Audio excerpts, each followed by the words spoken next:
we shall restart recording. And we are recording now. Hello. Hello, hello.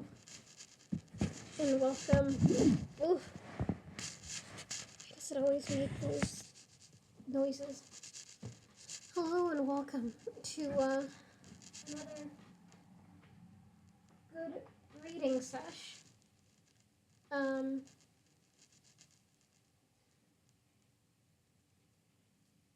We are still reading Memoirs of a Geisha. It's been a week.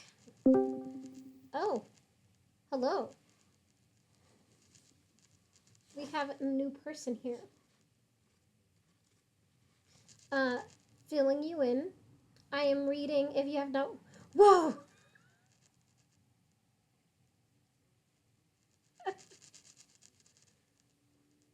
I know, this is a very rare occurrence, and I'm just like, wow. Multiple listeners, I know. It's so crazy.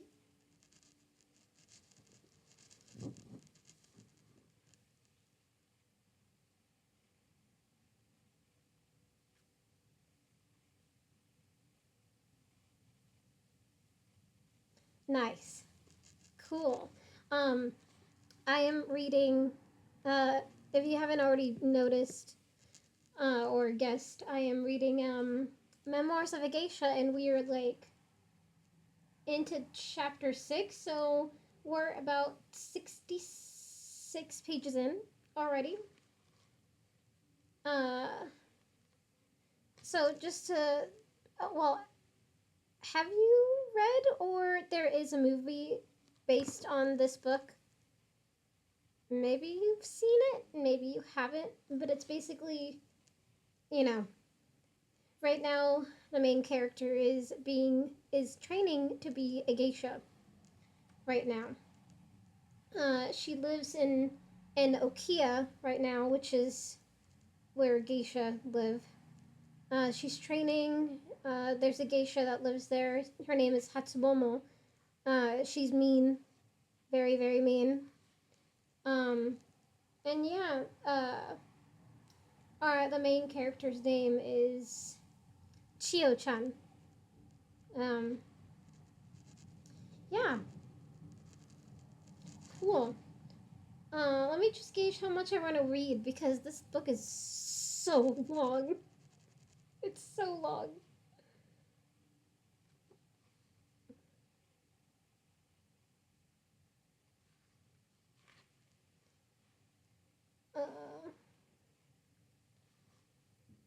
Definitely want to read until 10.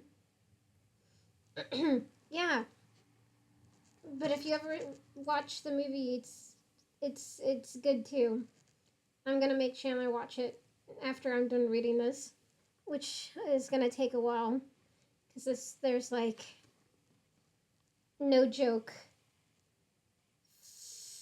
Oh wait. Oh. I guess my book is shorter in length and like page wise. And Google says it's like 252 pages, but my version of the book is 428. Oh, that's pretty nice to know. So yeah, there are 428 pages to this book, and I am just 66 pages in. It's gonna be a long book, but I like long books. They're nice.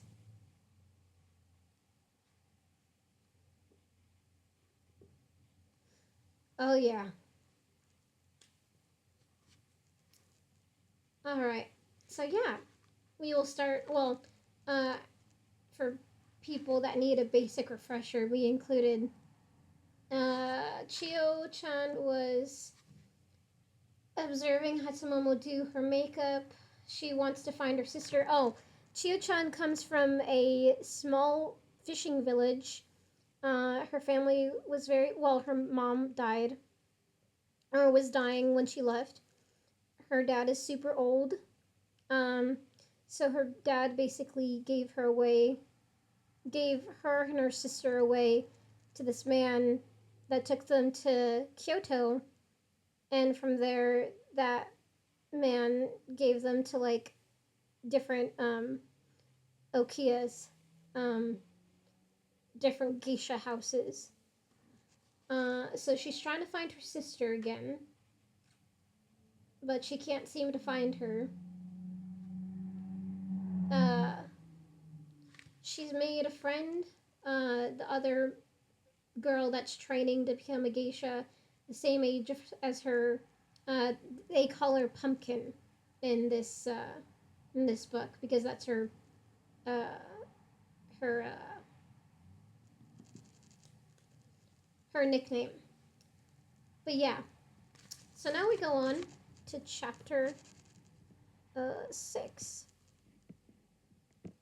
I have not gauged how much I want to read, but no more than 30 pages, baby. Yeah, I don't no, I might go over that. That seems doable. Yeah, 40 pages sound more. Okay, yeah. I know where I'm gonna stop now.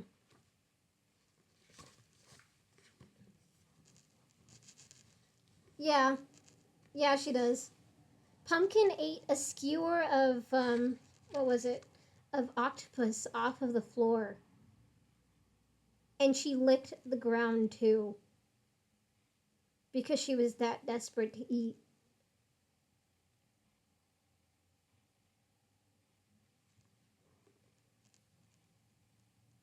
But also, like, the maids of the Okia get, like, fed pretty, not pretty well.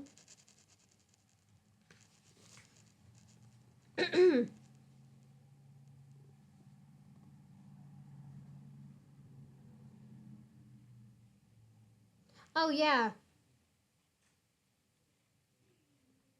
Yep, she did.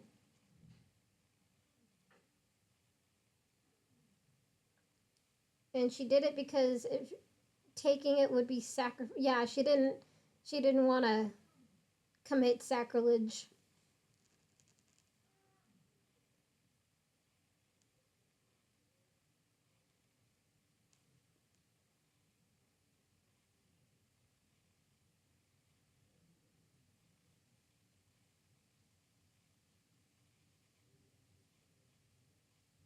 That yeah, that's Chris's for sure. Yeah, I don't know I don't remember what happens to Pumpkin. Something happens. I don't know what happened. I don't remember what happens.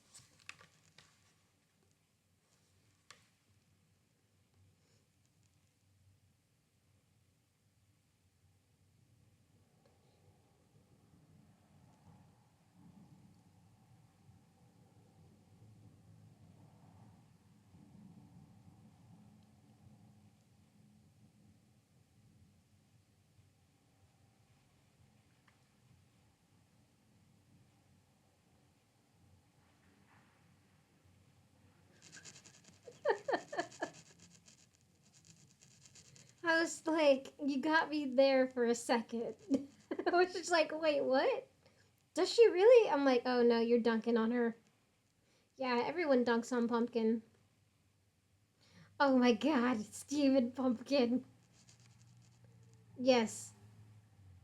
And she is plump too. So,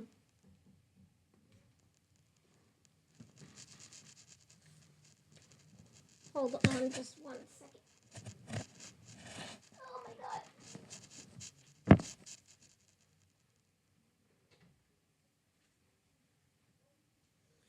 Okay, but yeah. Now that we have gotten mostly situated now, me including, I will now read. Okay, so yes, chapter 6. Whatever any of us may have thought about Hatsumomo, she was like an empress in our Okia since she earned since she was like an empress in our Okia since she earned the income by which we all lived. And by an empress, she would have been very displeased upon returning late at night to find her palace dark, and all the servants asleep. That is to say, when she came home too drunk to unbutton her socks, someone had to unbutton them for her. And if she felt hungry, she certainly wasn't going to stroll into the kitchen to prepare something by herself, such as an umeboshi ochazuke, which was a favorite snack of hers, made with leftover rice and pickled sour plums soaked in hot tea. Actually, Araukia wasn't at all unusual in this respect. The job of waiting up to bow and welcome the geisha home almost fell almost always fell to the most junior of the cocoons, as the young geisha in training were often called. And from the moment I began taking lessons at the school, the most junior cocoon in Arokia was me. Long before midnight, Pumpkin and the two elderly maids were sound asleep. Well, yeah, Pumpkin and the two elderly maids were sound asleep on their futons, only a meter or so away from the wood. On yeah, only a meter or so away on the wood floor of the entrance hall. But I had to go on kneeling there, struggling to stay awake, until sometimes as late as 2 o'clock in the morning. Granny's room was nearby. Uh, there were also three, you could say three, for listening boy number 4.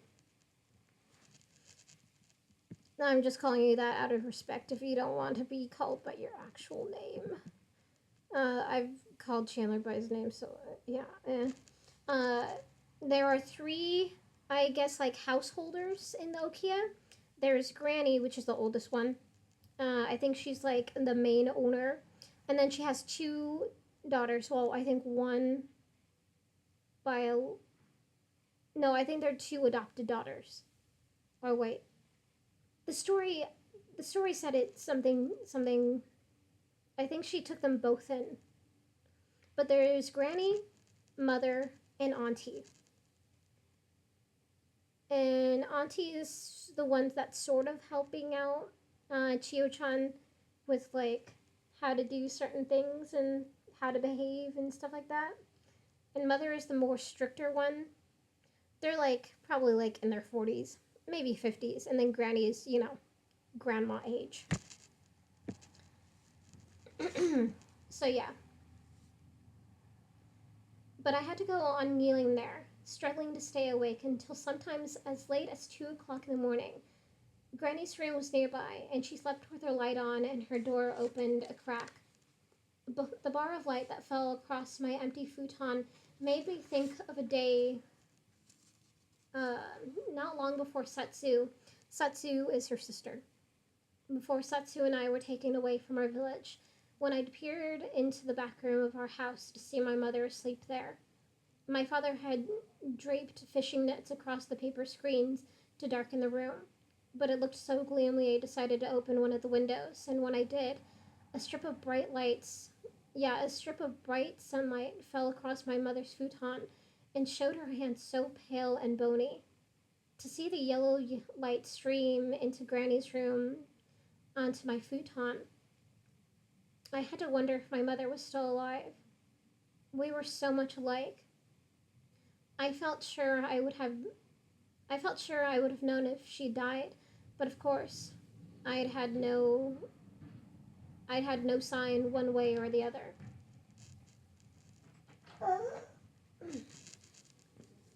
Sorry, I regularly pause because I get distracted or I need to do something that I forgot, like put on chapstick. Yeah. Yeah, I felt sure I would have known if she'd died, but of course, I'd had no sign one way or the other. One night, as the fall was growing cooler, I had just dozed off leaning against the post when I heard the outside door roll open. Hatsumomo would be very angry if she found me sleeping, so I tried my best to look alert. But when the interior door opened, I was surprised to see a man wearing a traditional, loose-fitting workman's jacket tied shut at the hip, and a pair of peasant trousers. Though he didn't look at all like a workman or a peasant. His his hair was oiled back in a very modern manner,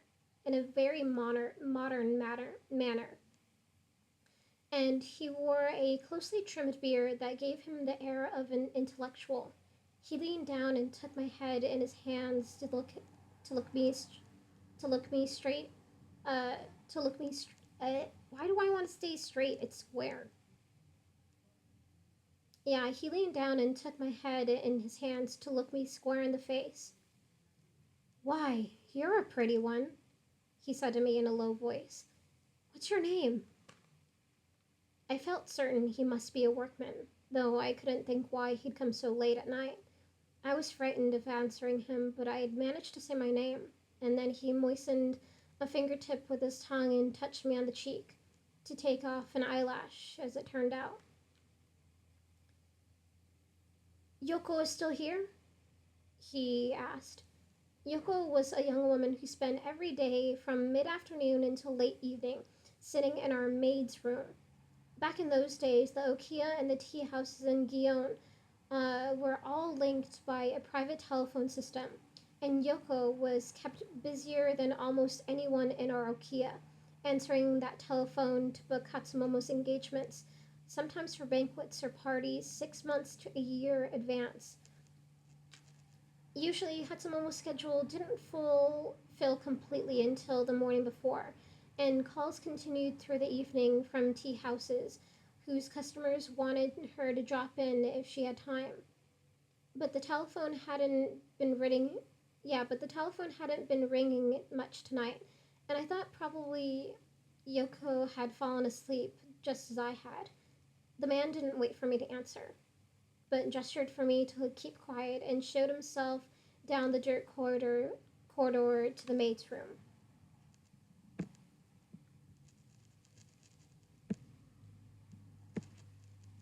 The next thing I heard was Yoko apologizing, for she had indeed fallen asleep, and then she carried on a long conversation with the switchboard operator. She had to be connected with several tea houses before she at last located Hatsumomo and left a message that the kabuki actor Onoe Shikan had come to town. I didn't know it at the time, but there was no. Yeah, I didn't know it at the time, but there was no Onoe Shikan.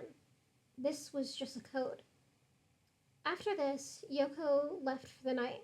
She didn't seem worried that the man was waiting in the maid's room, so I made up my mind to say some. So I made up my mind to say nothing to anyone. This turned out to be a good thing, because when Hatsumomo appeared 20 minutes later, she stopped in the entrance hall to say to me, I haven't tried to make your life really miserable yet, but if you ever mention that a man came here, or even that I stopped in before the end of the evening, that will change. She was standing over me as she said this, and when she reached into her sleeve for something, I could see even in the dim light that her forearms were flushed. She went into the maid's room and rolled the door shut behind her. I heard the occasional muffled conversation. Then the Okia went silent. Occasionally, I thought I heard a soft whimper or a groan, but the sounds were so quiet I couldn't be sure. I won't say I knew just what they were doing in there, but I did think of my sister holding up her bathing dress for the Sugi boy, and I felt such a combination of disgust and curiosity that even if I'd been free to leave my spot, I don't think I could have. Once a week or so, Hatsumomo and her boyfriend, who turned out to be a chef in a nearby noodle restaurant, came to the Okia and shut themselves in the maid's room. They met other times in other places as well. I know because was often asked to deliver messages, and I sometimes overheard. All the maids knew what Hatsumomo was doing, and it's a measure of how much power she had over us that no one spoke a word to mother or auntie or granny. Hatsumomo would certainly have been in trouble for having a boyfriend, much less from bringing him back to the Okia. The time she spent with him earned no revenue, and even took her away from parties at tea houses where she would otherwise have been making money. And besides, any wealthy man who might have been interested in an expensive long term relationship would certainly think less of her and even change his mind if he knew she was carrying on with the chef of a noodle restaurant. One night, I was coming, one night, just as I was coming back from taking a drink of water at the well in the courtyard, I heard the sound, I heard the outside door roll open and slam against the door frame with a bang. Really, Hatsumomo-san? Said a deep voice. You'll wake everyone.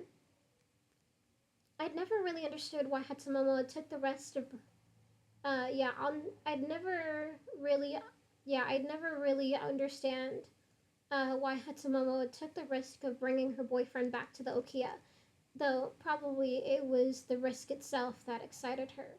But she'd never before been so careless as to make a lot of noise.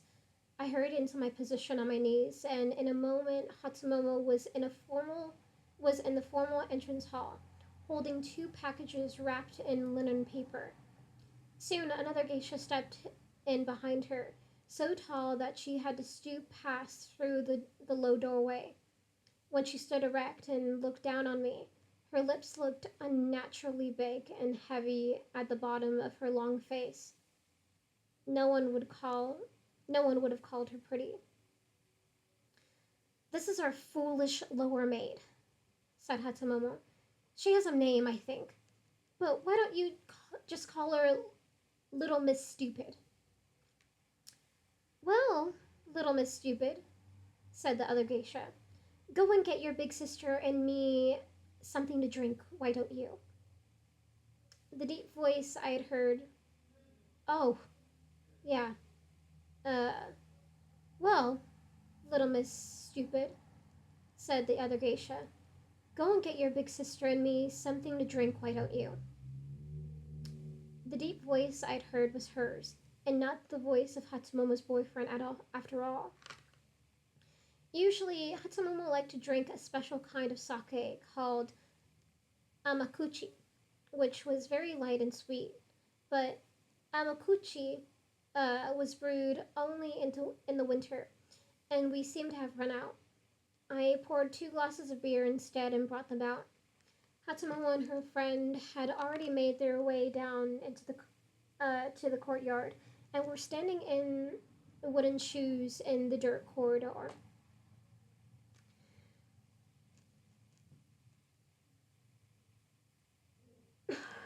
Oh, excuse me. I was gonna sneeze. Yeah. Hatsumomo and her friend had already made their way down into the courtyard. They're gonna be so mad, and they're gonna be like they're gonna make a lot of noise. I mean, I've read this book before, but I read this years ago. I don't remember what happens, but I'm pretty sure they get loud as fuck or something of that sort. And if they don't, well, that's just bullshit. But yeah. Hatsumomo and her friend had already made their way down to the courtyard and were standing in wooden shoes in the dirt corridor. I could see they were very drunk, and Hatsumomo's friend had feet much too big for our little wooden shoes, so that she could hardly walk a step without the two of them breaking out in laughter. You may recall that a wooden you may recall that a wooden walkway ran along the outside of the house. Hatsumomo had set Hatsumomo had just set her package down onto that walkway and was about to open one of them when I delivered the beer. I'm not in the mood for beer, she said, and bent down to empty empty both glasses underneath the foundation of the house. I am in the mood for it, said her friend, but it was already too late. Why did you pour mine out? Oh, be quiet, Corinne, Hatsumomo said. You don't need more drink anyway. Just look at this.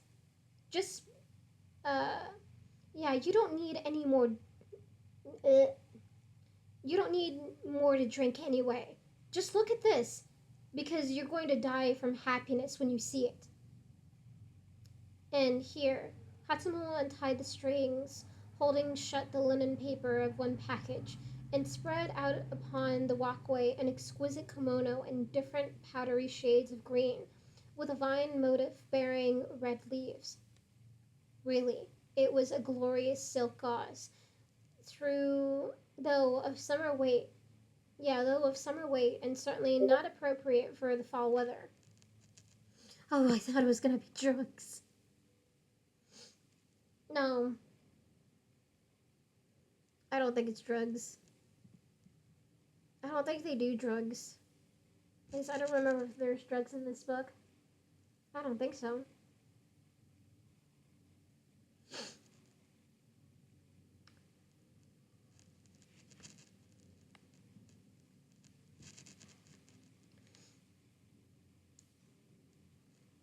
But yeah.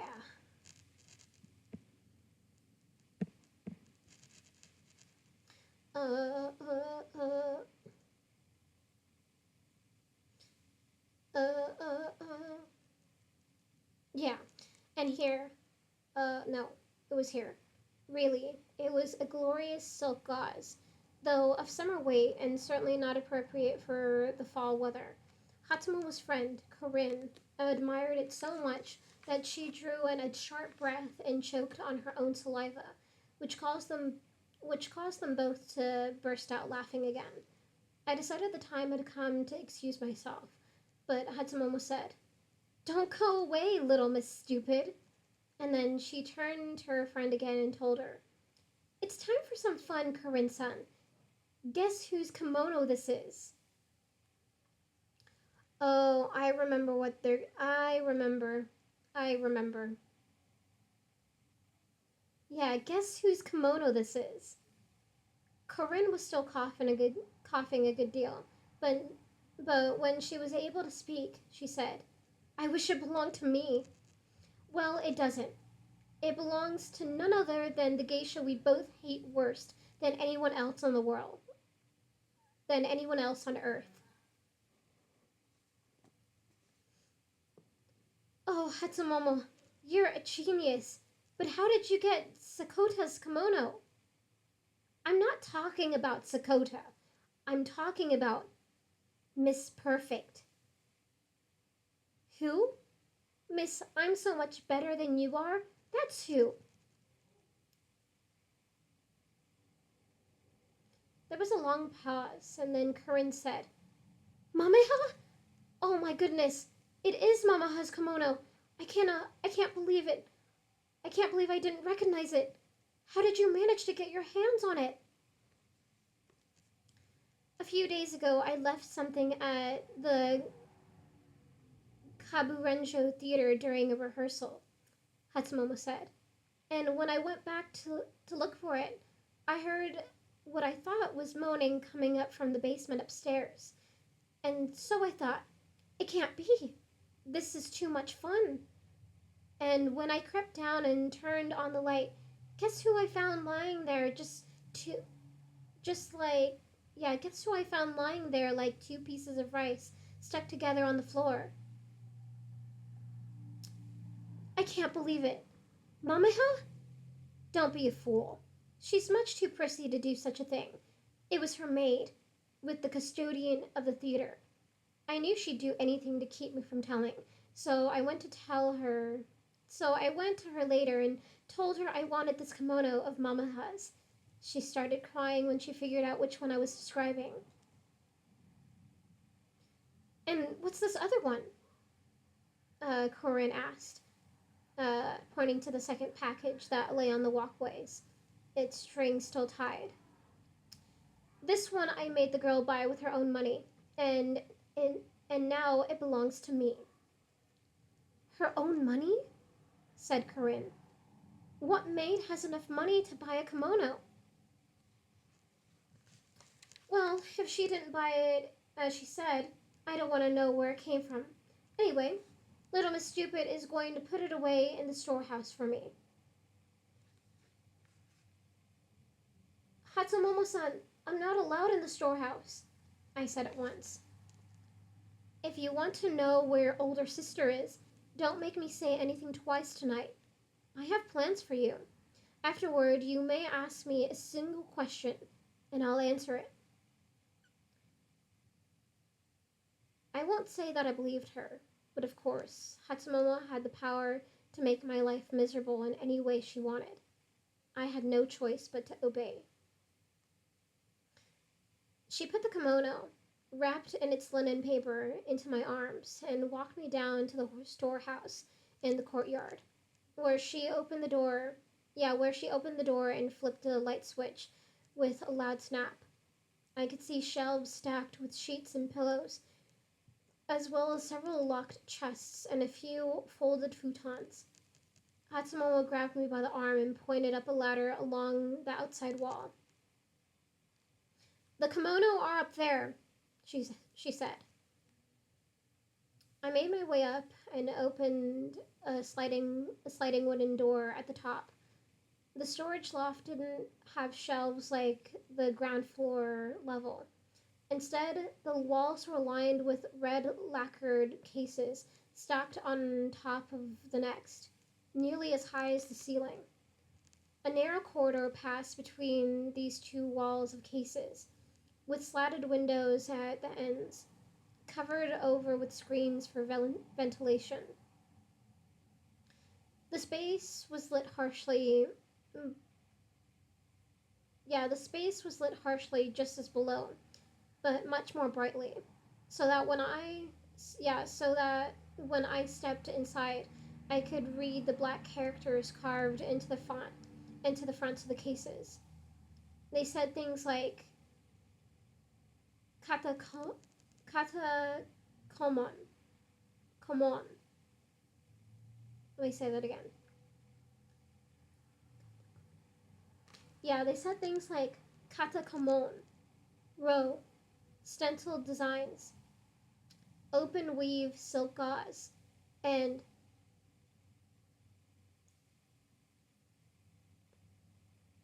kuromotsuki. Kuromotsuki, awase, black crusted formal robes and inner lining. To tell the truth, I couldn't understand all the characters at the time, but I did manage to find a case with Hatsumomo's name on it, on a top shelf. I had trouble taking it down, but finally I added the new kimono to the few others, also wrapped in linen paper, and replaced the case where I'd found it. Out of curiosity, I opened another of the cases very quickly and found it stacked to the top with perhaps 15 kimono, and the others whose lids I lifted were all the same name. To see that storehouse crowded with cases, I understood at once why Granny was so terrified of fire. The collection of kimono was probably twice as valuable as the entire village of Yoroido and Senzuru put together. Yoroido was the town she was from, and Senzuru was the town next to Yoroido. But the collection of kimono was probably twice as valuable as the entire villages of Yoroido and Senzuru put together. And as I learned much later, the most expensive ones were in storage somewhere else. They were worn only by apprentice geisha, and since Hatsumomo could no longer wear them, they were kept in a rented vault for safekeeping until they were needed again. By the time I returned to the courtyard, Hatsumomo had been up to her face to... Hatsumomo had been up to... had been up to her face. Had been up to her room. Oh man, I forgot my water. I'll go get that in just a sec. Actually, wait, no. I'll get it right now. I will be right back. I can't believe I forgot my water.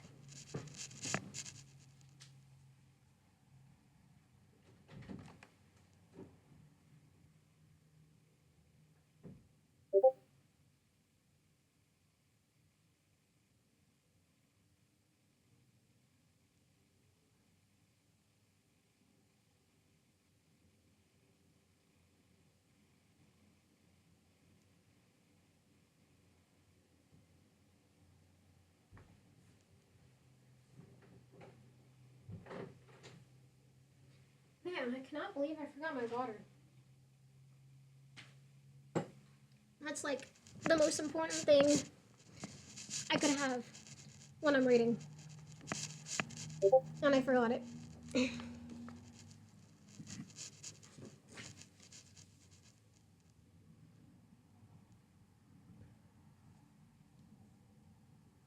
Drip so cute.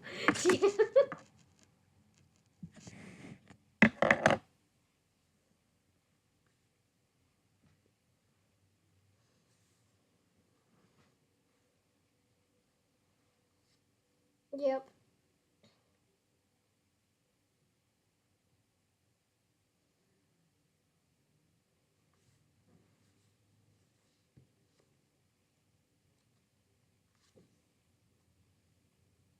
Priceless and priceless. We put them in the vault. Yeah.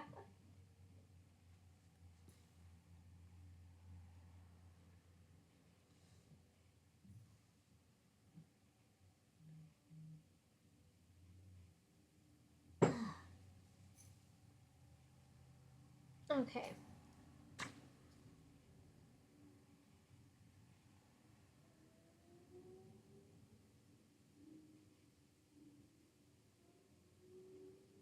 I can't imagine that.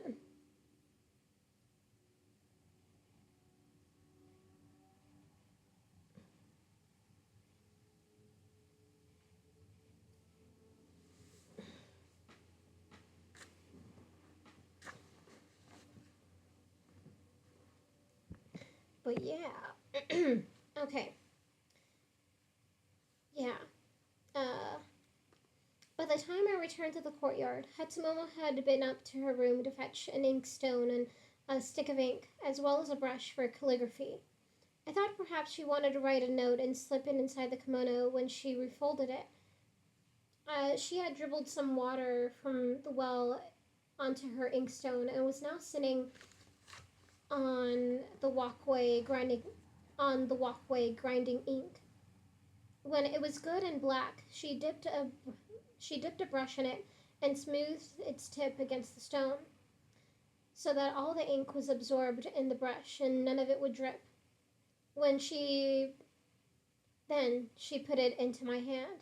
She held my hand over the lovely kimono and said to me, "Practice your calligraphy, little Chio." This kimono belonging to the geisha named Mamaha, whom I had never heard at the time, whom I've never heard of at the time, was a work of art. Weaving its way from the hem up to the waist was a beautiful vine made of heavily lacquered threads bunched together like a tiny cable and sewn into place. It was a part of the fabric, yet it seemed so much like an actual vine growing there. I had the feeling I could take it. I had the feeling I could take it in my fingers, if I wished, and tear away at it like a weed from the soil. The leaves curling from it seemed to be fading and drying in the autumn weather, and even taking on hints of yellow. "I can't do it, Hatsumomo-san," I cried. "What a shame, little sweetheart," her friend said to me. "Because if you make Hatsumomo tell you again, you'll lose the chance to find your sister." "Oh, shut up, Corinne. Chio knows she has to do what I tell her. Write something on the fabric, Miss Stupid. I don't care what it is." When the brush first touched the kimono, Corinne was so excited she let out a squeal that woke one of the elderly maids, who leaned out into the corridor with a cloth around her head and her sleeping robe sagging all around her. Hatsumomo stamped her foot and made a sort of lunging motion, like a cat, which was enough to make the maid go back onto her futon. Yeah, which was enough to make the maid go back to her futon. Corinne wasn't happy with the few uncertain strokes I'd made on the powdery green silk, so Hatsumomo instructed me where to mark the fabric and what sorts of marks to make. There wasn't any meaning to them. Hatsumomo was just trying in her own way to be artistic. Afterward, she refolded the kimono in its wrapping of linen and tied the strings shut again. She and Corinne went back to the front entryway to put their lacquered zori back on their feet. When they rolled open the door to the street, Hatsumomo told me to follow. Hatsumomo-san, if I leave the Okia without permission, Mother will be very angry and... let me say that again. I don't know why I was trying to say that in Hatsumomo's voice, but I was. I'm just like, why did I do that? That was weird. Yeah. When they rolled open the door to the street, Hatsumomo told me to follow. Hatsumomo-san, if I leave the Okia without permission, Mother will be very angry and... I'm giving you permission, Hatsumomo interrupted. We have to return the kimono, don't we? I hope you're not planning to keep me waiting. So I could do nothing but step into my shoes and follow her step up the alleyway to the street, running beside... I've run this shit, or did you forget? That's how Hatsumomo is. That's how she is. She's a bitch in this book, and she's a bitch in the movie.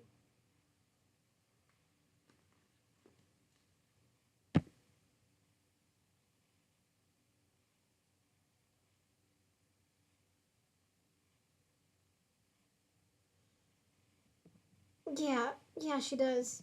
She does, indeed.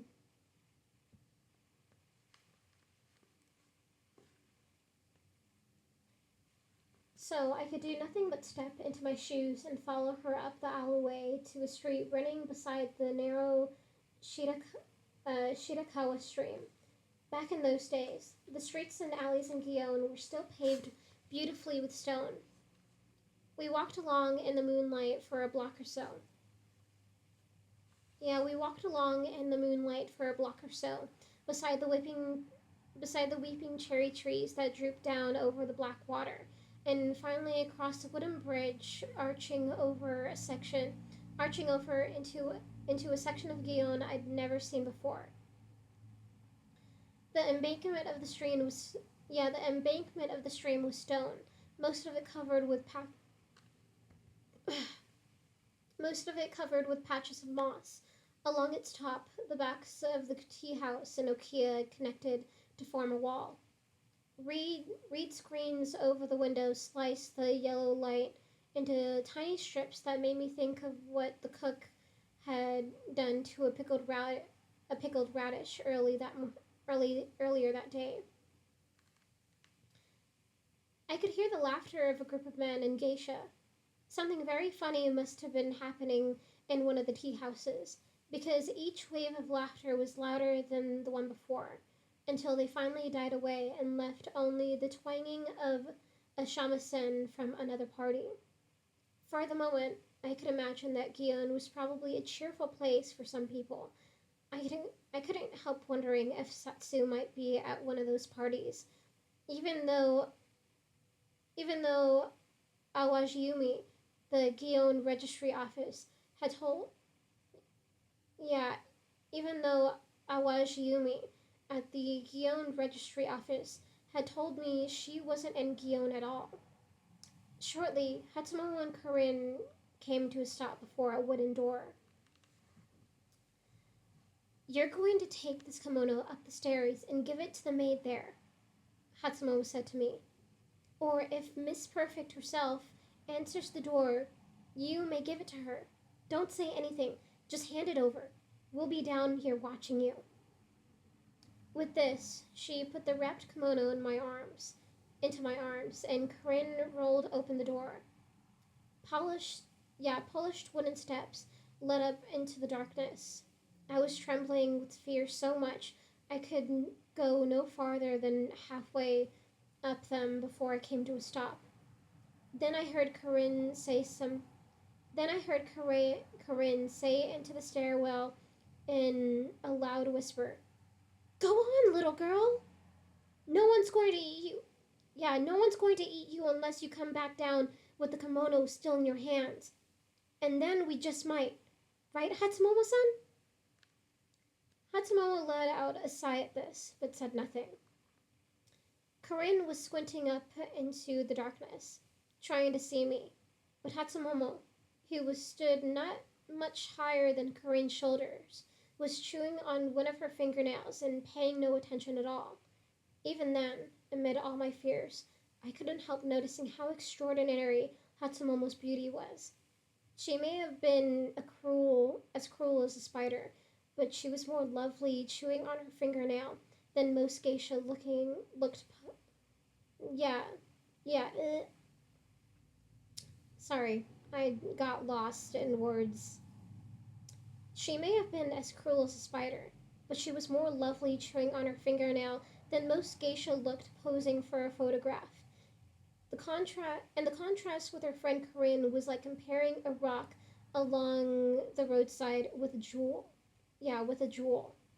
Corinne looked uncomfortable in her formal hairstyle with all its lovely ornaments, and her kimono seemed to be always in her way, whereas Hatsumomo wore her kimono as if it were her skin. Yeah, as if it were her skin. On the landing at the top of the stairs, I knelt back. I knelt in the black darkness, and called out, "Excuse me, please." I waited, but nothing happened. "Louder," said Corinne. "They aren't expecting you." So I called again. "Excuse me." "Just a moment," I heard a muffled voice say, and soon the door rolled open. The girl kneeling on the other side was no older than Satsu, but thin and nervous as a bird. Chiyo-chan's sister Satsu is like 15 or 16 right now. Yeah, probably 15 still right now. And Satsu's like 7. Yeah, I think she's like, no, I think she's 8.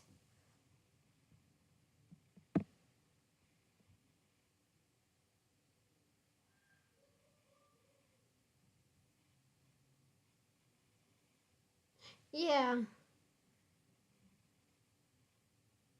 she could definitely like get killed for this.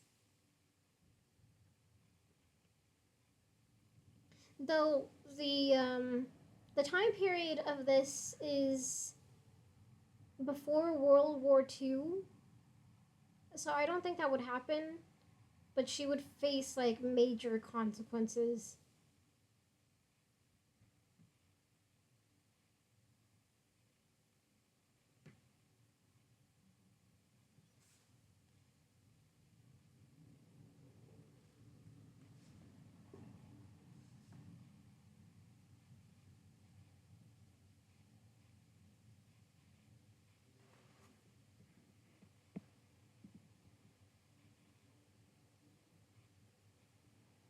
Yep, probably. Yeah, you're right. You're right. Something so exquisite as that. Yep, most most definitely, probably.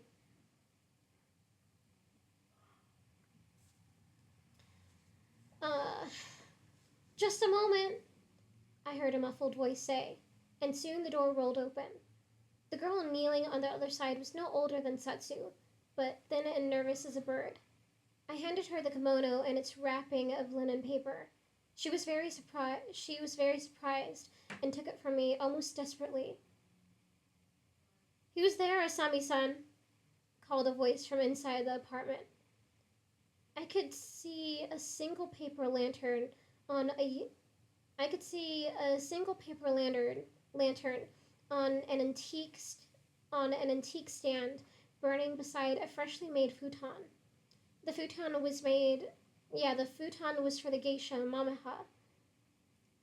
I could tell because of the crisp sheets and the elegant silk cover, as well as the takamakura, tall pillow, just like the kind Hatsumomo used.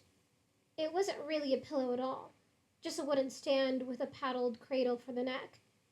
This was the only way a geisha could sleep without ruining her elaborate hairstyle. The maid didn't answer, but opened the wrapping around the kimono as quietly as she could and tipped it this way and that to catch the reflection of the light. When she caught sight of the ink marring it, she gasped and covered her mouth. Tears spilled out almost instantly onto her cheeks, and then a voice called, "Asami-san! Who is there?" "Oh, no one, miss," cried the maid. I felt terribly sorry for her as she dried her eyes quickly against one sleeve. While she was reaching up to slide the door closed, I caught a glimpse of her mistress. I could see at once why Hatsumomo called Mamaha Miss Perfect. Her face was a perfect oval, just like a doll's, and as smooth and delicate looking as a piece of china, even without her makeup. She walked toward the doorway, trying to peer into the stairwell, but I saw no more of her. But I saw no more of her before the maid quickly rolled the door shut. The next morning after lessons, I came back to the Okia to find that Mother, Granny, and Auntie were closed up together in the formal reception room on the first floor. I felt certain that they were talking about the kimono, and sure enough, the moment Hatsumomo came in from the street, one of the maids went to tell Mother. She stepped out. That poor maid is dead as. No, I don't. I don't think. I think the maid is forgiven. I don't remember. I don't remember. We'll find out.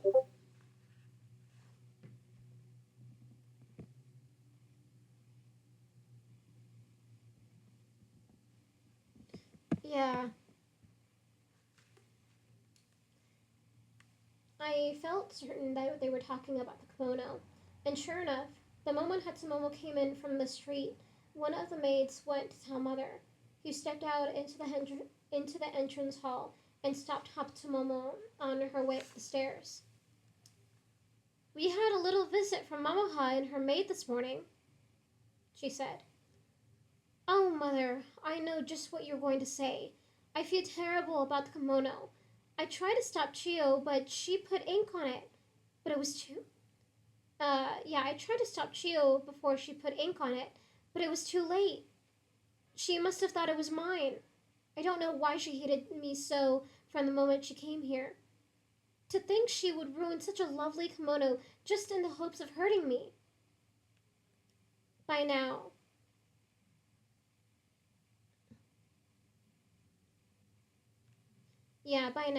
Auntie had limped out of the hallway. Yeah, by now, by now, Auntie had limped out into the hallway. She cried, "Mattemashita!" I understood her words perfectly well. They meant, "We've waited for you." But I had no idea what she meant by them. Actually, it was quite a clever thing to say.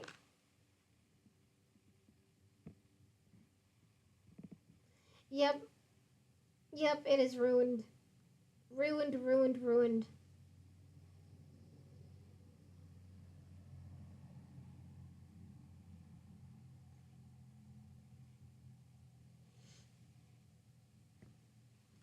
Yeah, forever.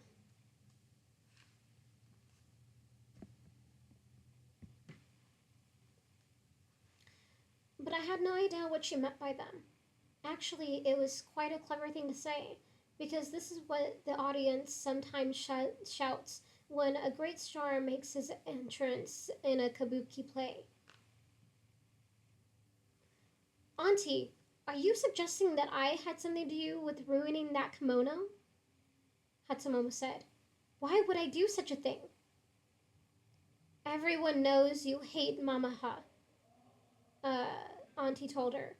"You hate anyone more successful than you." "Does that suggest I ought to be extremely fond of you, Auntie, since you're such a failure?" "There'll be none of that," said Mother. "Now you listen to me, Hatsumomo. You don't really think anyone is empty-headed enough to believe your little story. I won't have this sort of behavior in the Okia, even from you. I have great respect for Mamaha. I don't want to hear of anything like this happening again. As for the kimono, someone has to pay for it.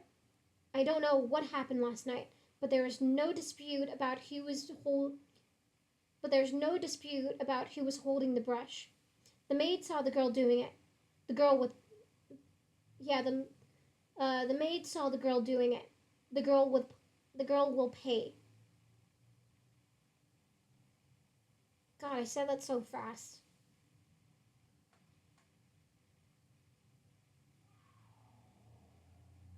Sorry, sorry, number 4, but I am just like, if I read something the wrong way like several times, I will do it until I get it the right time. I feel like I said that way too fast, and the last of it I just stumbled. I am going to say it again because I'm putting this on YouTube, and I want it to be like the best, best, best, even though it's not the best. But it's my best. I will go. Yeah. As for the kimono, someone has to pay for it. I don't know what happened last night, but there's no dispute about who was holding the brush. The maid saw the girl doing it. The girl will pay, said Mother, and put her pipe back into her mouth. Now Granny came out from the reception room and called a maid to fetch the bamboo pole. Chio has enough debts, said Auntie. I don't see why she should pay Hatsumomo's as well. We've talked about this enough, Granny said. The girl should be beaten and made to repay the cost of the kimono, and that's that. Where's the bamboo pole? I'll beat her myself, Auntie said. I won't have your joints flaring up again, Granny. Come along, Chio. Auntie waited until the maid brought the pole and led me down to the courtyard. She was so angry her nostrils were bigger than usual, and her eyes were bunched up like fists. I'd been careful since coming to the Okia not to do anything that would lead to a beating. I suddenly felt hot, and the stepping stones on my feet grew blurry. But instead of beating me, Auntie leaned the pole against the storehouse and then limped over to say to me quietly,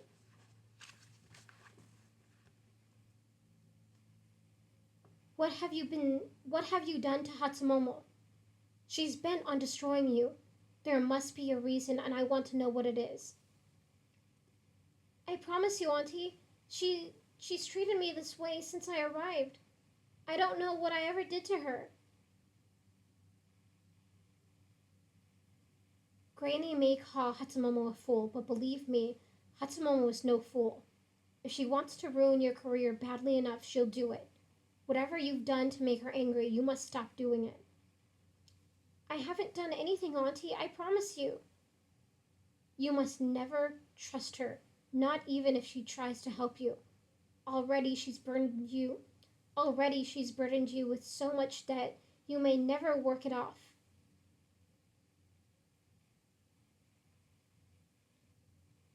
I don't understand, I said. About debt.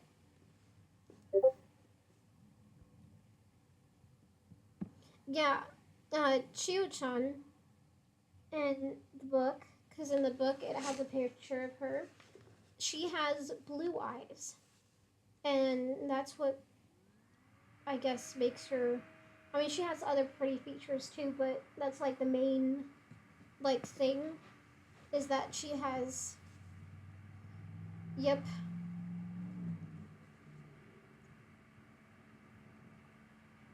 And people are just like, wow, your eyes are so pretty, and then they, you know, they just think that Chio-chan is very, very pretty. Which is true. In the movie, she's really, really pretty. Yeah, they were like silvery blue eyes.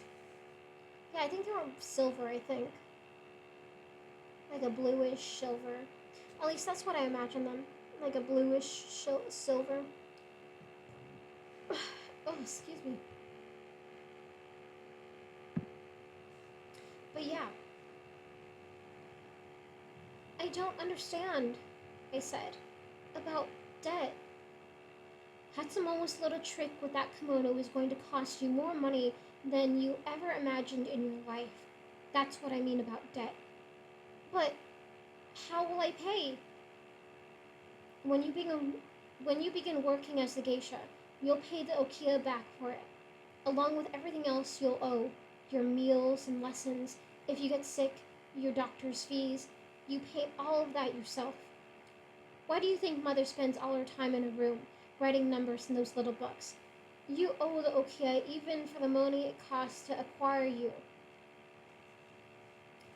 Throughout my months in Gion, I certainly imagined it was money.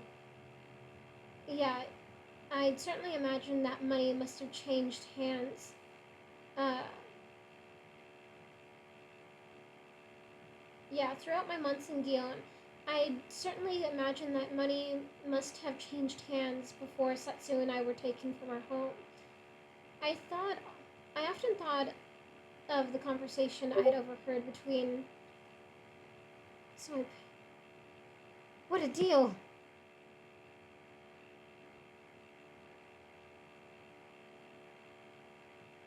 Yeah, but you gotta think that's a lot of money, man.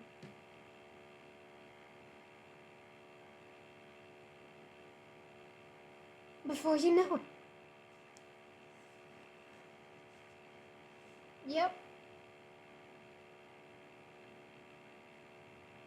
we'll just be your uh, professional legal pimps.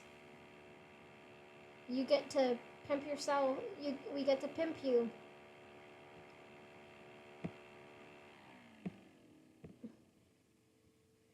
Basically.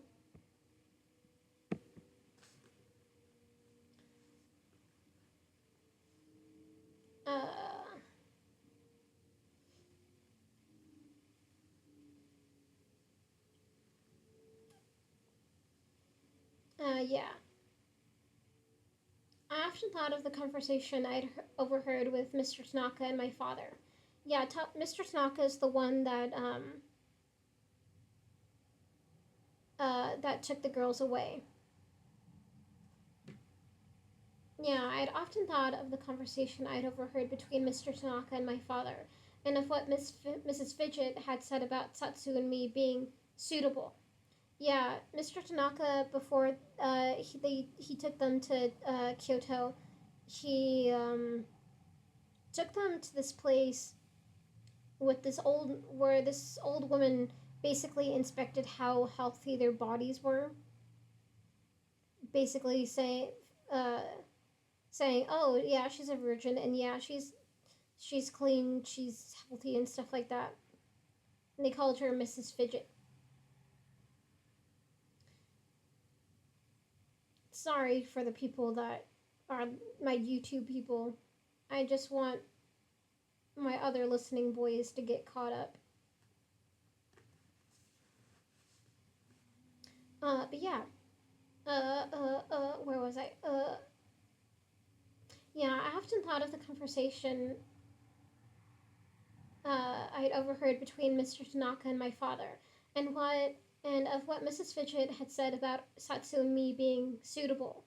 I'd wondered with horror whether Mr. Tanaka had made money by helping to sell us, and how much we had cost. But I'd never imagined that I myself would have to repay it. You won't pay it back until you've been a geisha a good long time, she went on. And you'll never pay it back if you end up a failed geisha like me. Is that the way you want to spend your future? At the time, I didn't care how I spent my future. Yeah, at the moment, I didn't care how I spent my future. If you want to ruin your life in Gion, there are dozens of ways to do it, Auntie said. You can try to run away. Once you've done that, Mother will see you as a bad investment. She's not going to put more money into someone who might disappear at any time. That would mean the end of your lessons, and you can't be a geisha without training, or you can make yourself unpopular with your teachers. so they won't give you the help you need. Or you can grow up to be an ugly woman like me. I wasn't much of an attractive girl when bought me for my when Granny bought me for my parents, but I didn't turn out. Yeah, I wasn't such an unattractive girl when Granny bought me for my parents, but I didn't turn out well. And Granny's always hated me for it. One time she beat me so badly for something I did that she broke one of my hips. That's when I stopped being a geisha. And that's the reason I'm going to do the job of beating you myself, rather than letting Granny get her hands on you. She led me to the walkway and made me lie down on my stomach there. I didn't care whether she beat me or not. It seemed to me that nothing could make my situation worse. Every time my body jolted under the pole, I wailed as loudly as I dared, and pictured Hatsumomo's lovely face smiling down at me. When the beating was over, Auntie left me crying there. Soon I felt the walkway tremble under someone's footsteps, and I sat up to find Hatsumomo standing above me. Chio, I would be ever so grateful if you'd get out of my way. You promised to tell me where I could find my sister, Hatsumomo, I said to her. So I did. So I did. She leaned down so that her face was near mine. I thought she was going to tell me. Yeah, I thought she was going to tell me I hadn't done enough yet. That when she thought of more for me to do, she would tell me. But this wasn't but this wasn't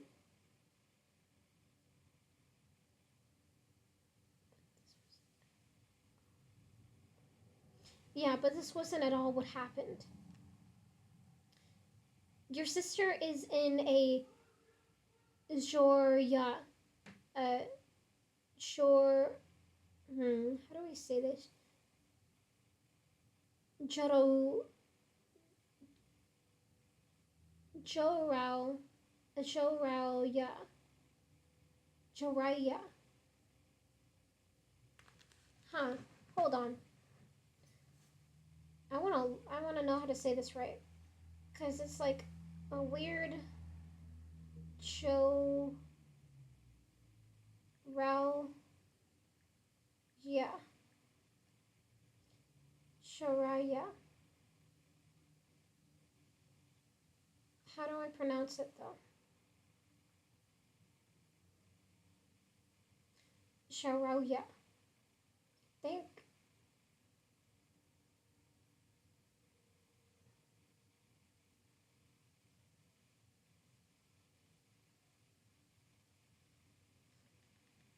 Joroya. Shoroya. Okay. Okay.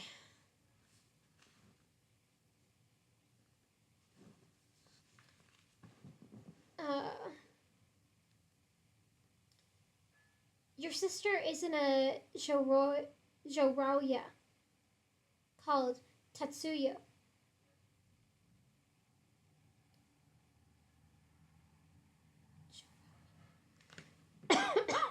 Excuse me.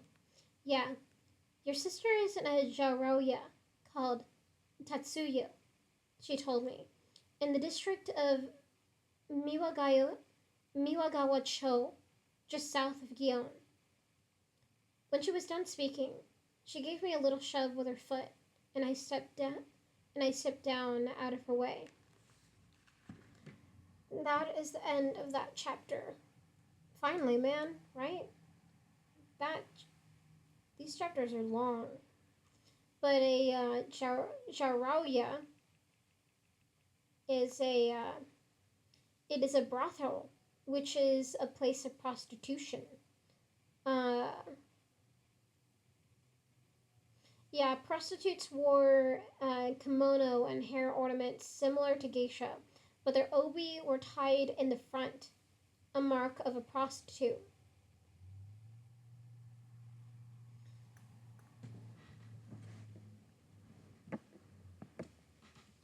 So she's in a brothel.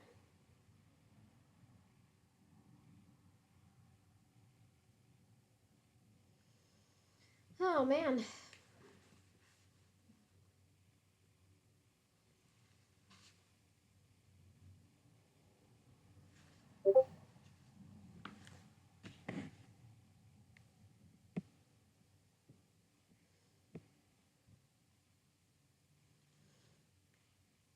Oh, you could have seen that coming. Yeah.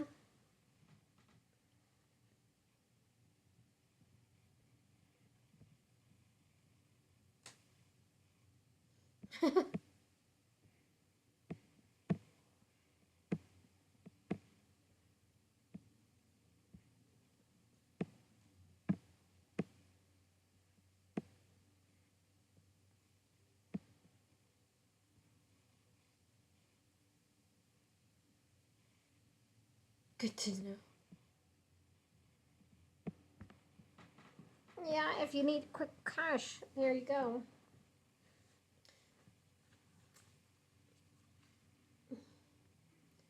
Because it's easier to tie it in the front if you're gonna get down and dirty, and then you need to tie it back up again afterwards.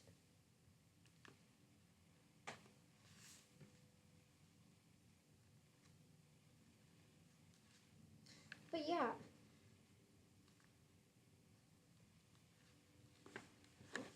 all right. So on to chapter. I think I'll just read maybe this chapter, or maybe I'll read the next chapter. I think I'll read the next chapter too, though it really just depends.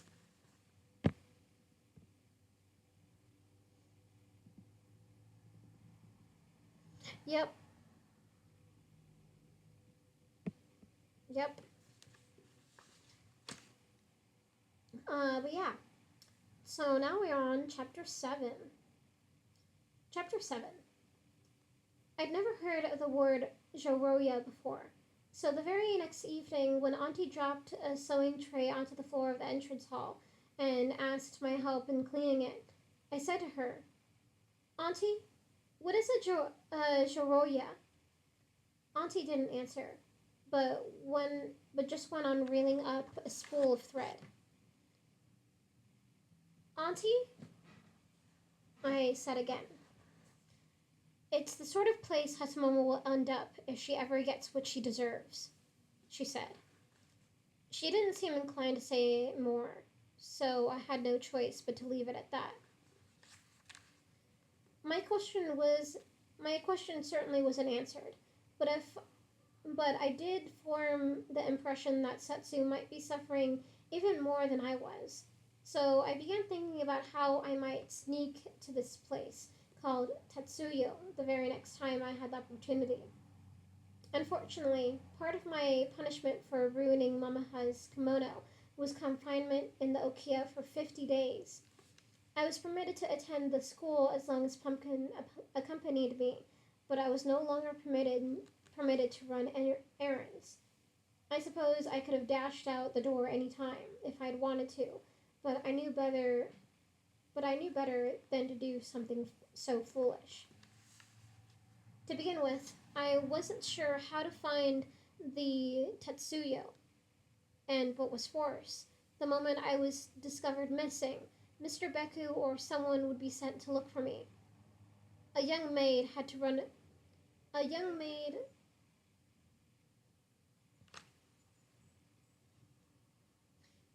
Yeah, a young maid had run away from the Okia next door only a few months earlier, and they brought her back the following morning. They had beaten her so badly over the next few days that her wailing was horrible. Sometimes I had to put my fingers on my ears to shut it out. I decided that I decided I had no choice but to wait until my 50-day confinement was over. In the meantime, I put my efforts into finding ways to repay Hatsumomo and Granny for their cruelty. Hatsumomo, Hatsumomo I repaid by scraping up pigeon droppings whenever I was supposed to clean them uh, from the stepping stones on the courtyard, and mixing them in with her face cream. The cream already contained ungent, uh, ungent or un, unguent.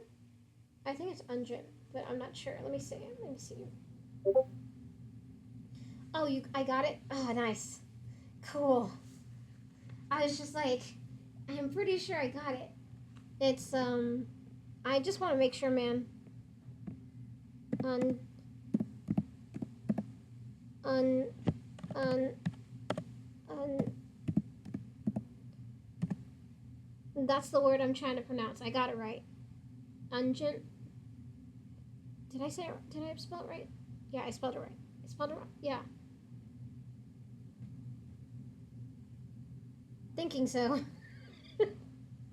I'll take that as an answer. Okay. But yes, the cream already contained unguent of nightingale droppings, as I'd mentioned. So maybe it did her no harm, but it did give me satisfaction.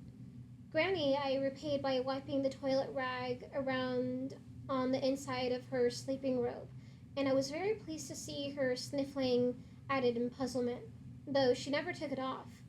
Soon I discovered that the cook had taken it upon herself to punish me further over the kimono incident, even though no one had asked her to, by cutting back on my twice monthly portions of dried fish.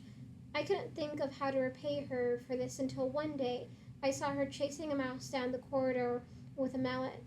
She hated mice worse than cats did, as it turned out. So I swept the mouse droppings from under the foundation of the main house and scattered them here and there in the kitchen. I even took a chopstick one day and gouged a hole in the bottom and gouged a hole in the bottom of the canvas bag of rice, so she'd have to take everything out of all the cabinets and search for signs of rodents. One evening, one evening as I was waiting up for Hatsumomo, I heard the telephone ring, and Yoko came out a moment later and went up the stairs. When she came back down, she was holding Hatsumomo's shamisen disassembled in its lacquer carrying case.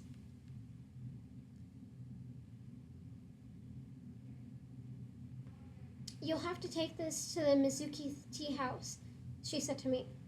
"Hatsumomo has left the bed and has to play a song on a shamisen.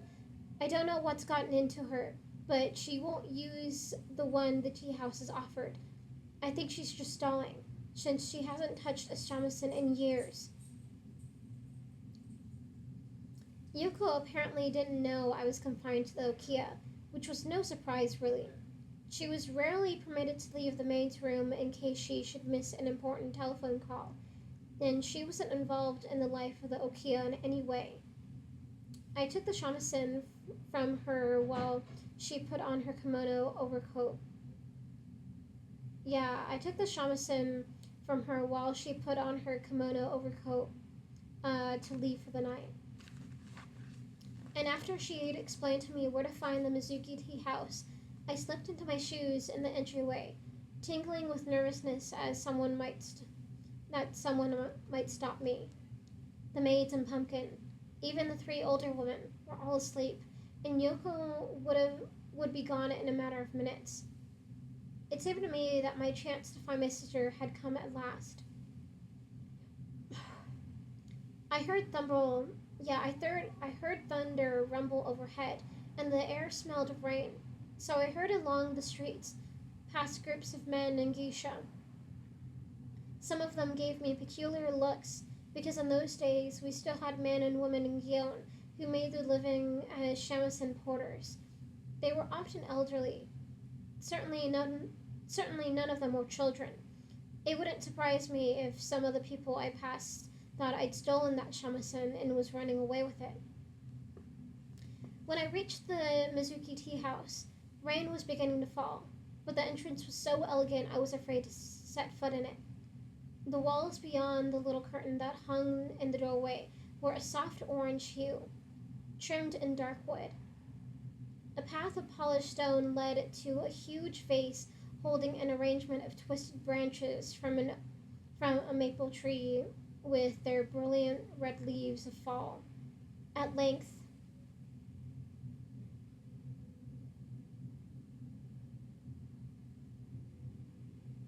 Hold on.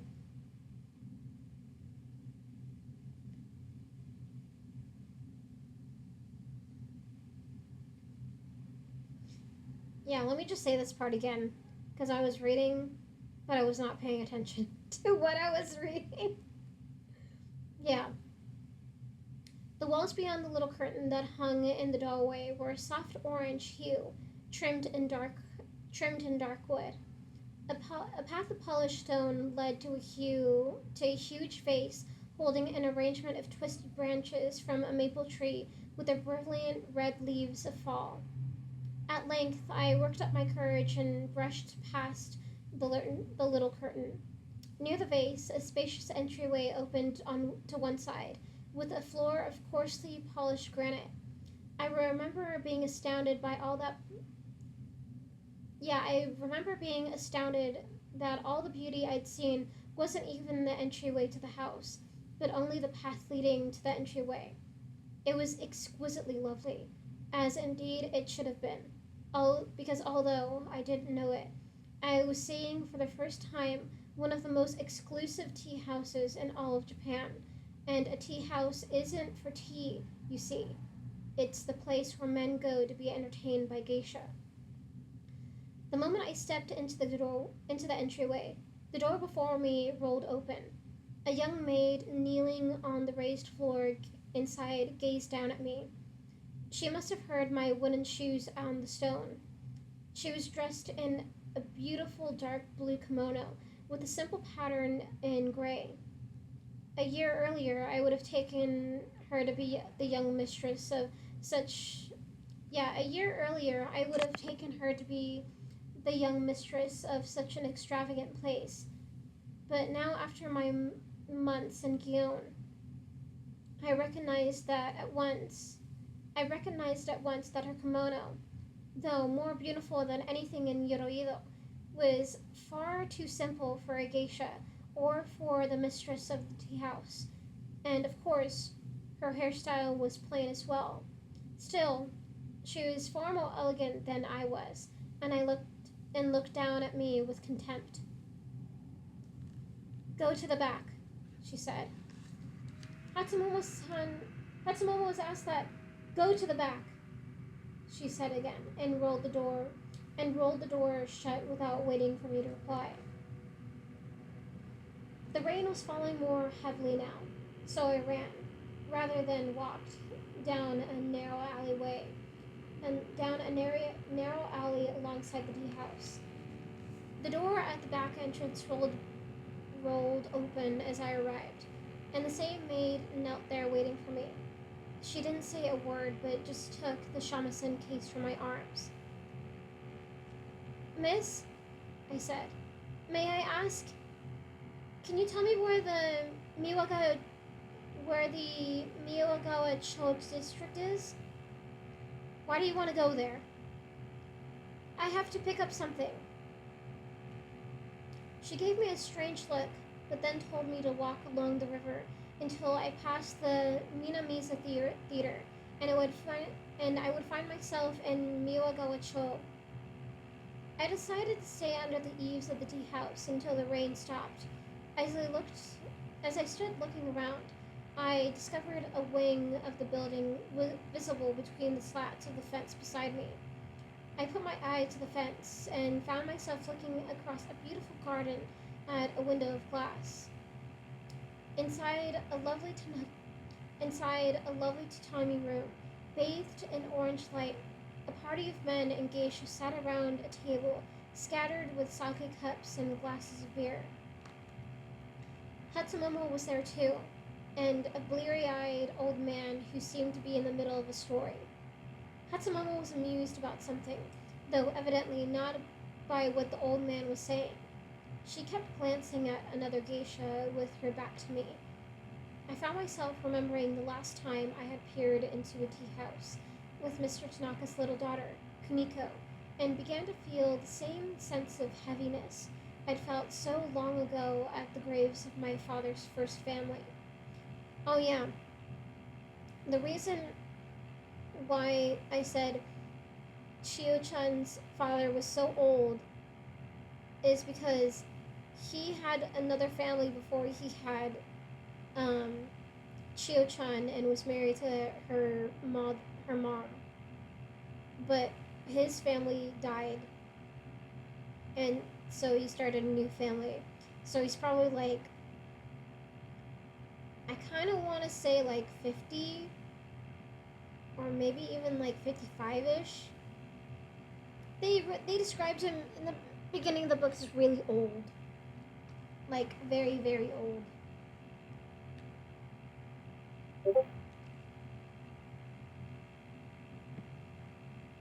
Oh yeah.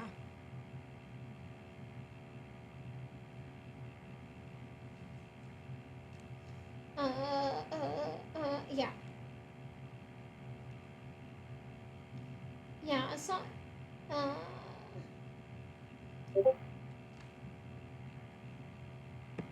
might as well be 2,000 years old. Oh yeah.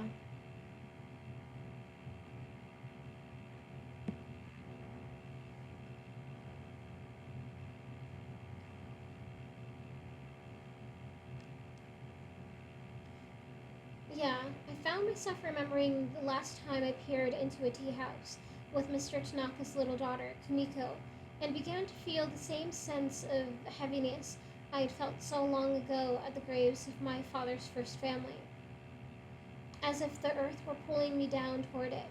A certain thought was swelling in my head, growing until I couldn't ignore it any longer.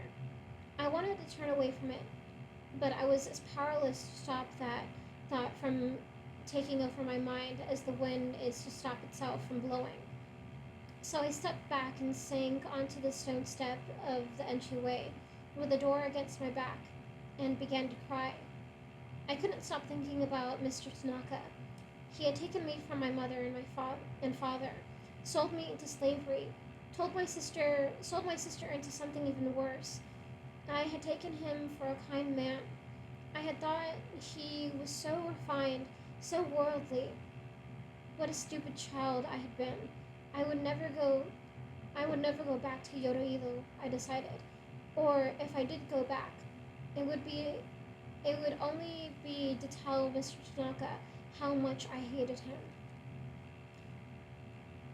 When I when at last when at last I got to my feet and wiped my eyes on my wet robe, the rain had eased to a mist. The paving stones in the alley sparkled gold from the reflection of the lanterns. I made my way back through the Tominaga Chod section of Gion to the Minamiza Theater, with its enormous tiled roof that had made me think of a palace the day Mr. Beku brought Satsu and me from the train station. Oh yeah, Mr. Beku was the one. So Mr. Tanaka took the girls to a train in Senzuru, and then he gave them to Mr. Beku, and then Mr. Beku gave Chio-chan to that Okia, and then Mr. Beku probably gave Satsu to that brothel.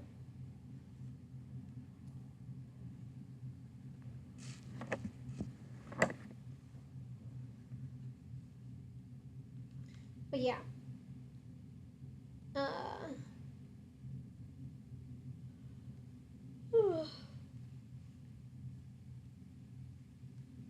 I made my way back through the Tominaga Chod section of Gion to the Minamisa Theater with its enormous tiled roof that had made me think of of a palace the day Mr. Beku brought Satsu and me from the train station. The maid at the Mizuki tea house had told me to walk along the river past the Minamiza. Yeah, she's 15. Yeah, her older sister's like 15. 15 or 16.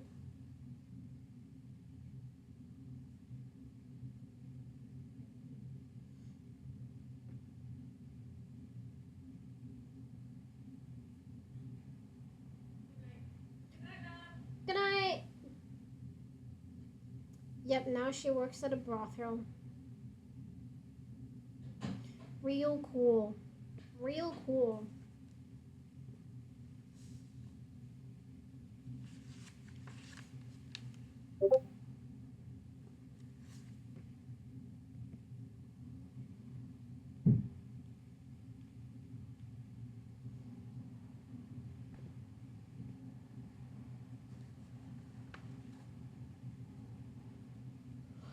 Yep. Yeah, the maid at the Mizuki tea house had told me to walk along the river past the Minamisa, but the road running along the river stopped at the theater, so I followed the street back to the Minamisa instead. After a few blocks, I found myself in an area without street lights and nearly empty of people. I didn't know it at the time, but the streets were empty mostly because of the Great Depression. In any other era, Miwagawa Cho might have been busier even than Guillaume.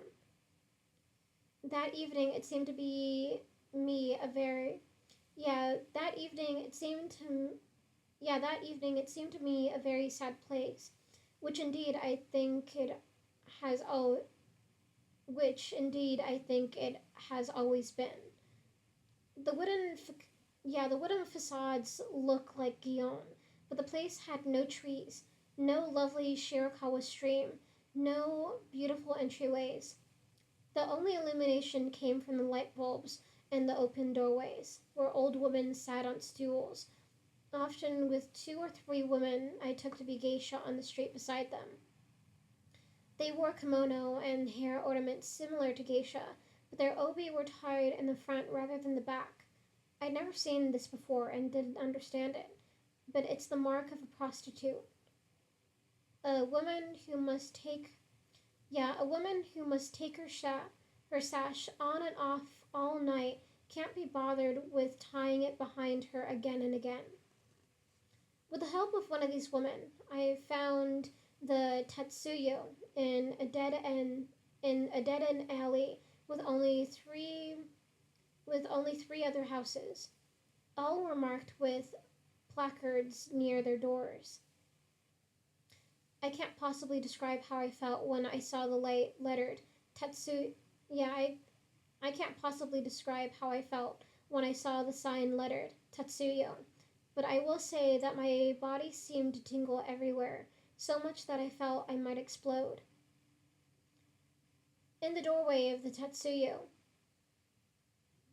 yeah, in the doorway, in the doorway of the Tetsuyo sat an old woman on a stool, carrying on a conversation with a much younger woman on a stool across the alley, though really it was the old woman who did all the talking.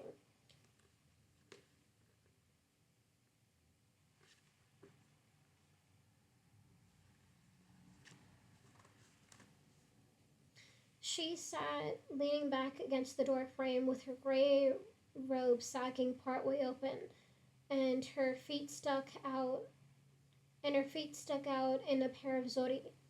These were zori woven coarsely from straw, of the sort you might see in Yoruido, and not at all like the beautifully lacquered zori Hatsumomo wore with her kimono. What was more, this old woman's feet were bare, lift, rather than fitted with smooth silk tabi, and yet she thrust them out with her uneven nails, just as though she were yeah, and yet she thrust them out with her uneven nails, as though she were proud of the way they looked and wanted to be sure you noticed them.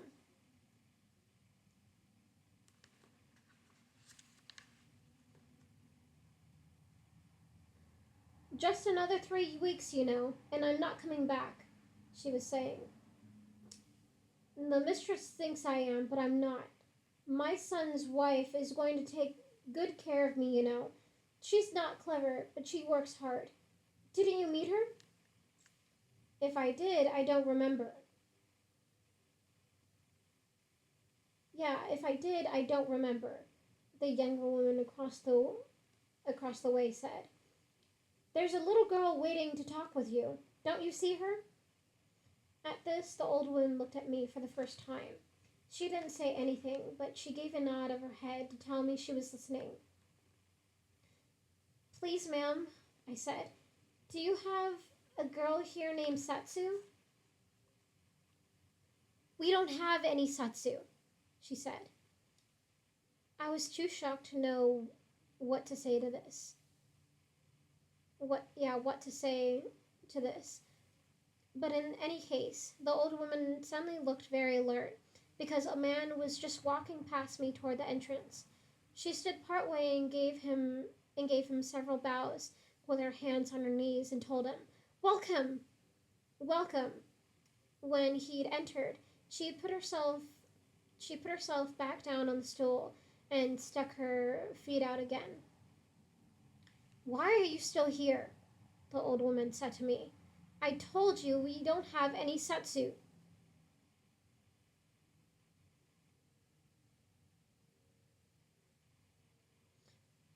"Yes, you do," said the younger woman across the way.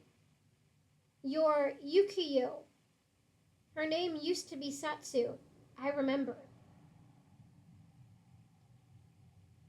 "That's as may be." "Yeah, that's as may be," replied the old woman.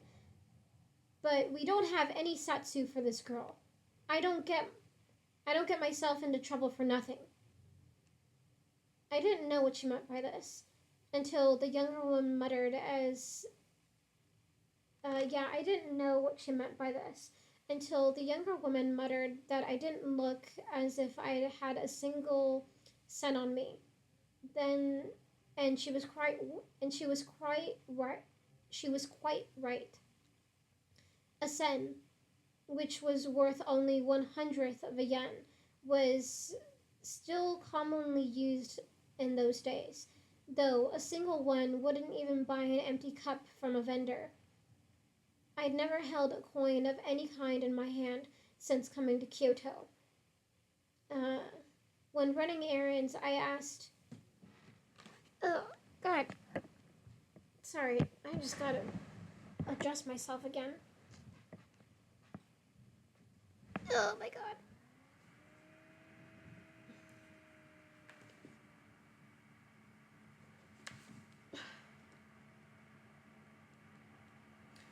Yeah, a sen, which was worth only 1/100th of a yen, was still commonly used in those days, though a single one wouldn't even buy an empty cup from a vendor. I'd, um, I'd never held a coin of any kind in my hand since coming to Kyoto. When running errands, I asked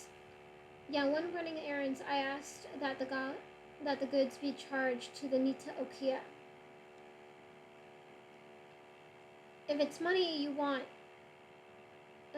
I said, "Satsu will pay you." "Why would she pay to speak to the likes of you?" "I'm her little sister."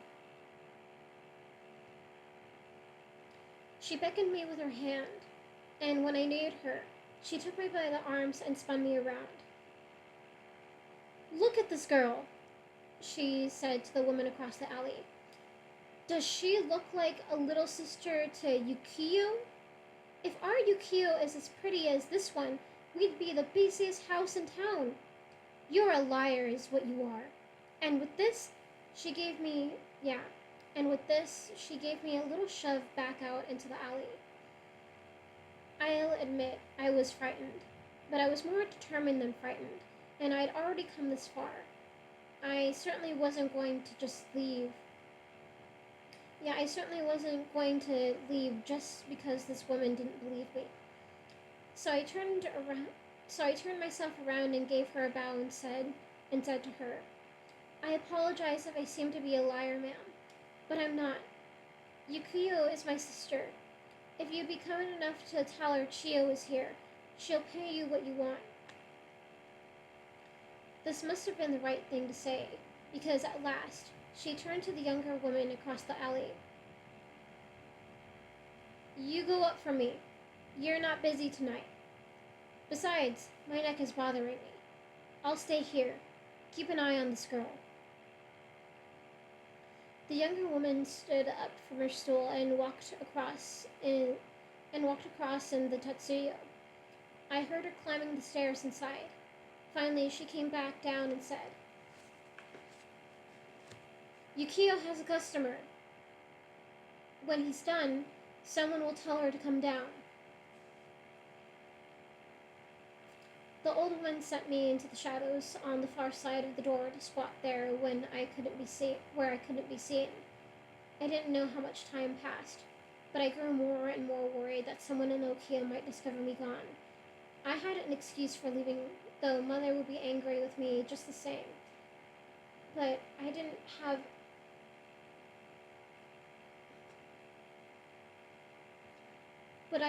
an excuse for staying away. Finally, a man came out, picking at his teeth with a toothpick. The old woman stood to bow and thanked him for coming, and then I heard the most pleasing sound I'd heard since coming to. And then I heard the most pleasing sound I had heard since coming to Kyoto. You wanted to see me, ma'am? It was Satsu's voice. I sprang to my feet and rushed to where she stood in the doorway. Her skin looked pale, almost gray, though perhaps it was only because she wore a kimono of garish yellows and reds, and her mouth was painted with a bright lipstick, just like the kind Mother wore. She was just tying her sash in the front, like the woman I'd seen on my way there. I felt such relief at seeing her, and such excitement.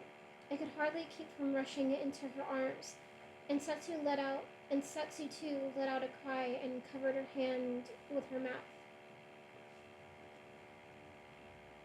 The mistress will be angry with me, the old woman said.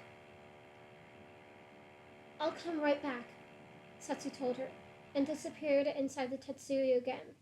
A moment or so later, she was back and dropped several coins into the woman's hand, who told her to take me into the spare room on the first floor. And if you hear me cough, she added, it means the mistress is coming. Now hurry up. I followed Satsu into the gloomy entrance hall of the Tatsuya. Its light was brown more than yellow, and the air smelled like sweat. Beneath the staircase was a sliding door that had come off. Beneath the staircase was a sliding door that had come off its track. Satsu tugged it open, and with difficulty managed to shut it behind us.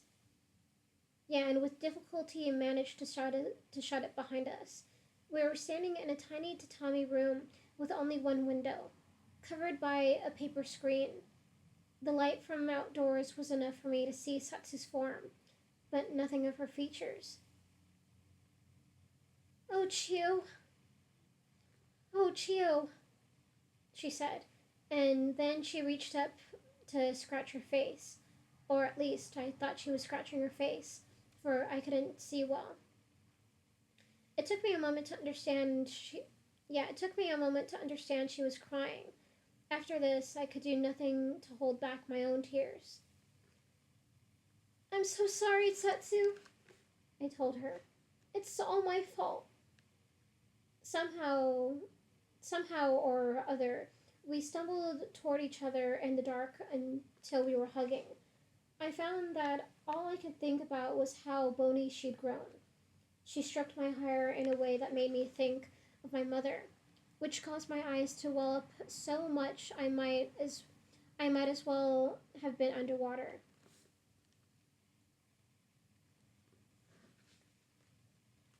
Quiet, Chio-chan, she whispered to me, with her face so close to mine. Her breath had a pungent odor when she spoke. I'll get a beating if the mistress finds out you were here. Why did it take you so long? Oh, Satsu, I'm so sorry. I know you came to my Okia months ago.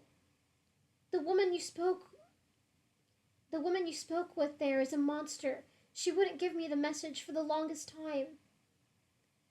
I have to run away, Chio. I can't stay in this place any longer. I'll come with you. I have a train schedule hidden under the tatami mats upstairs. I've been stealing money whenever I can. I have enough to pay off Mrs. Kishino. She gets beaten whenever a girl escapes. She won't let me go unless I pay her first. Mrs. Kishino? Who is she? The old lady at the front door. She's going away. I don't know who will take her place. I can't wait any longer. This is a horrible spot. Never end up anywhere like this, Chio. You'd better go now. The mistress may be here at any moment. But wait, when do we run away?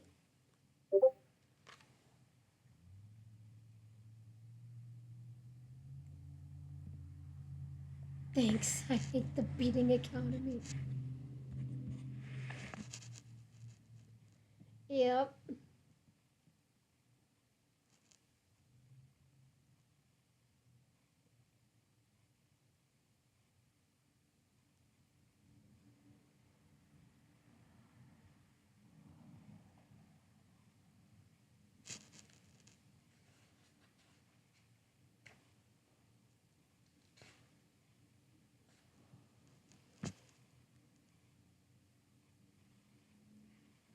Yeah.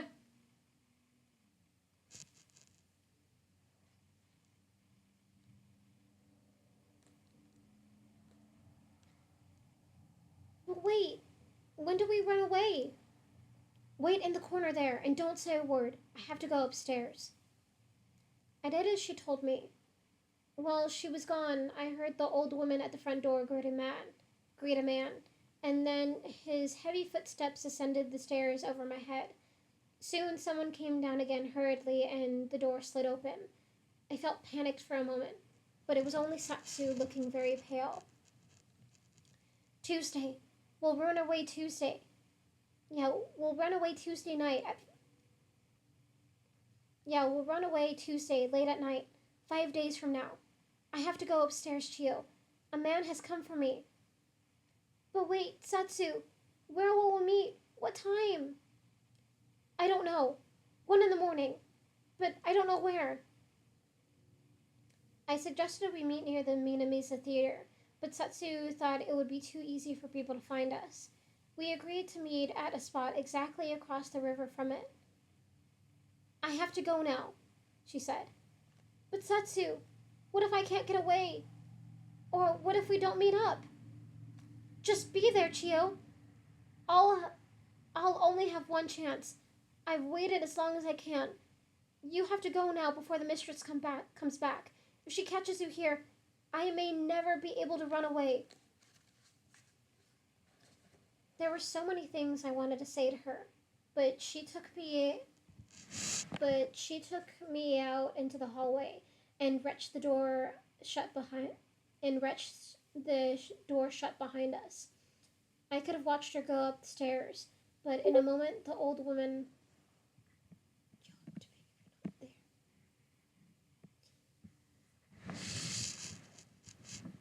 I mean, you're just gonna have to wait and find that out, bro. You're just gonna have to keep on listening for that. I'm pretty sure it's not in this chapter. How? Oh no, it's not in this chapter, I don't think.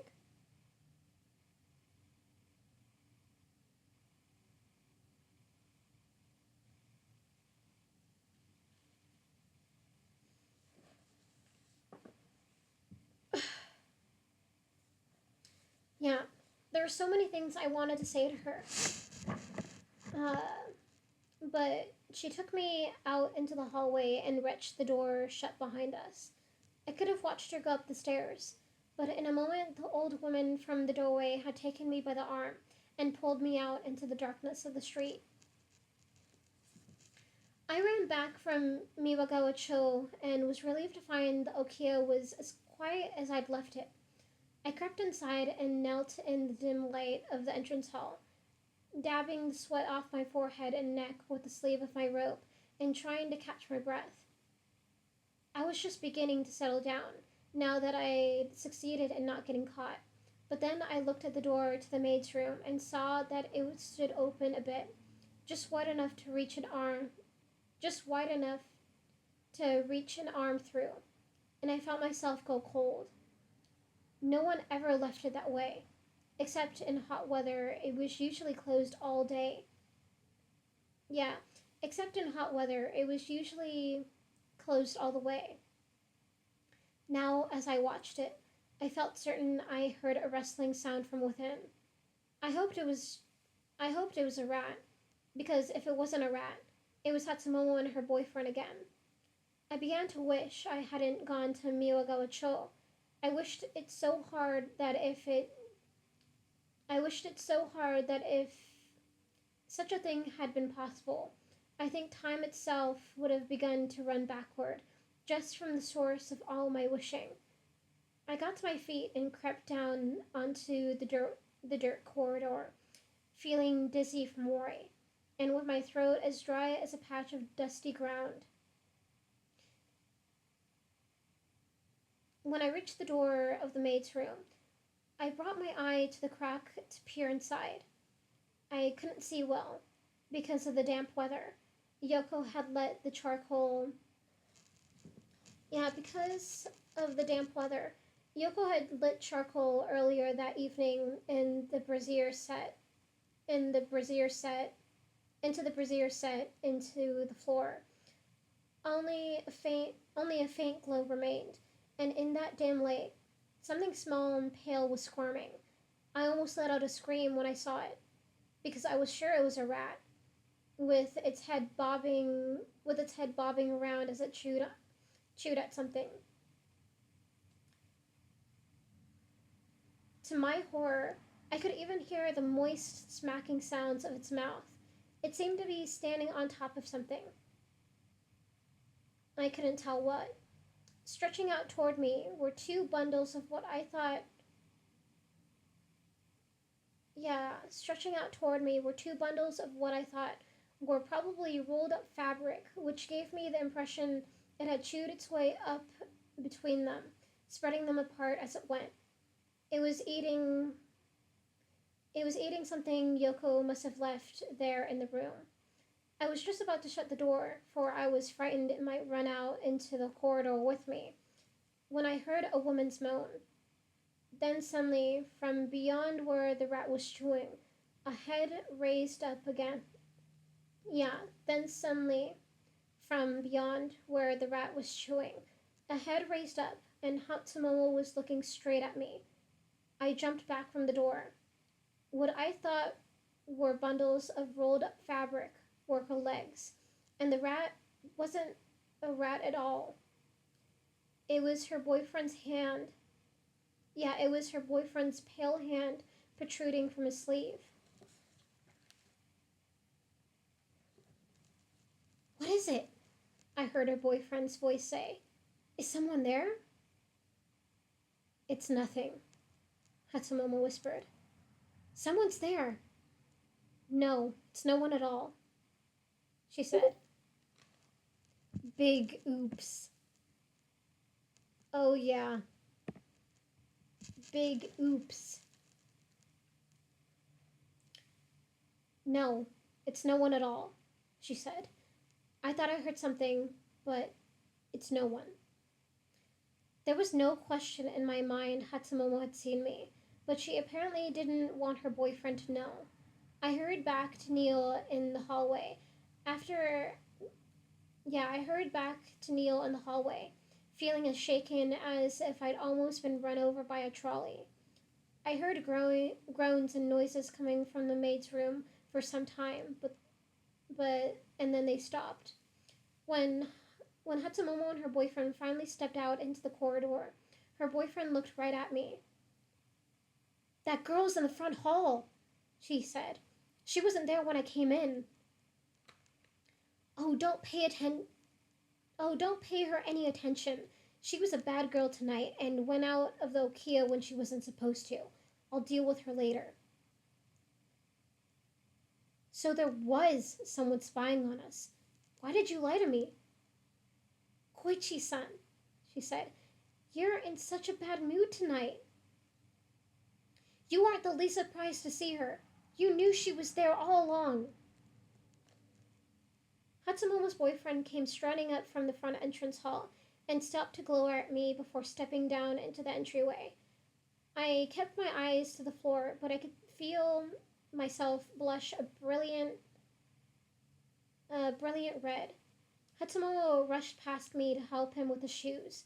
I heard her speak to him, as I'd never heard her speak to anyone before, in a pleading, almost whining voice. Koichi-san, please, she said. Calm down. I don't know what's gotten into you tonight. Come again tomorrow. I don't want to see you tomorrow. I hate when you make me wait so long. I'll meet you anywhere you say, on the bottom of the riverbed even. I don't have anywhere to meet you. My wife watches over me too as much as it is. Then come back here. We have the maid's room. Yes, if you like sneaking around and being spied on, just let me go, Hatsumomo. I want to get home. Please don't be angry with me, Koichi-san. I don't know why you get this way. Tell me you'll come back, even if it isn't tomorrow. One day I won't come back, he said. I've told you that all along.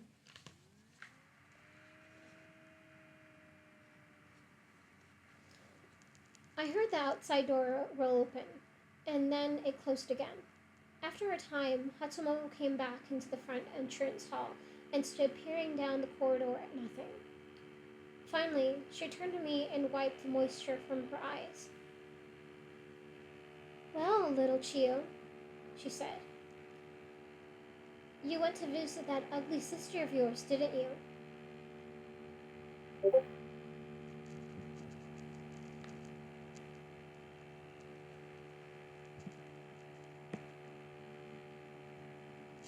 Yeah, with a noodle chef.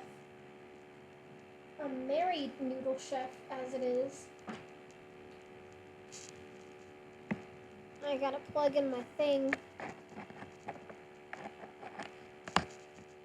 There we go.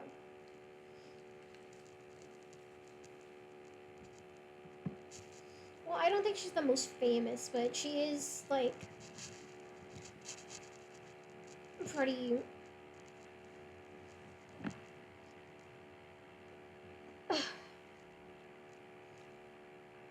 she is really successful, I guess.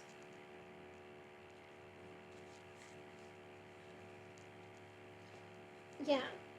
Well, little Chio, she said.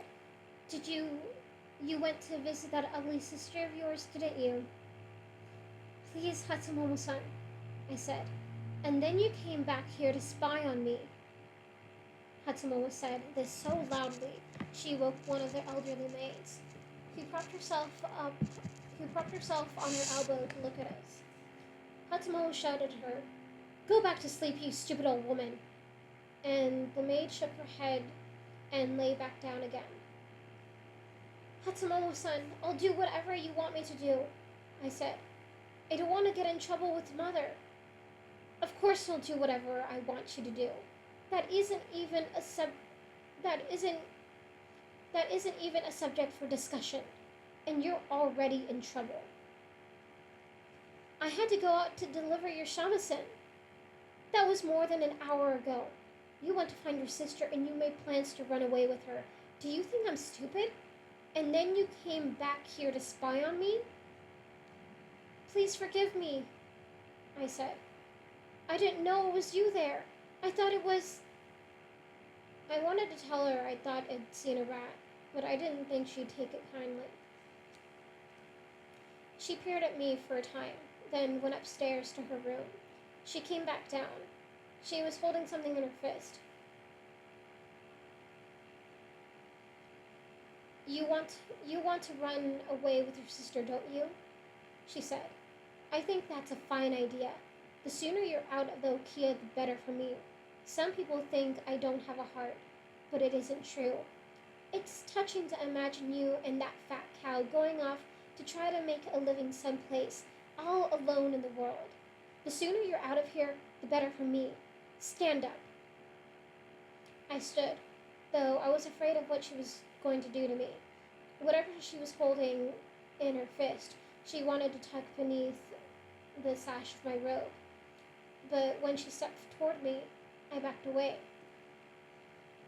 "Look," she said, and opened her hand. She was holding a number of folded bills.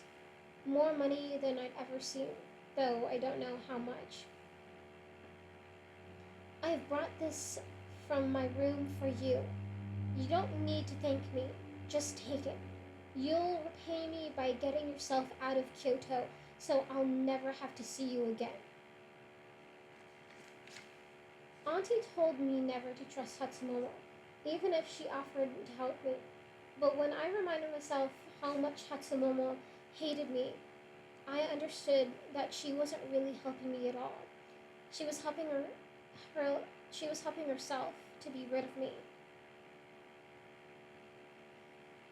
I stood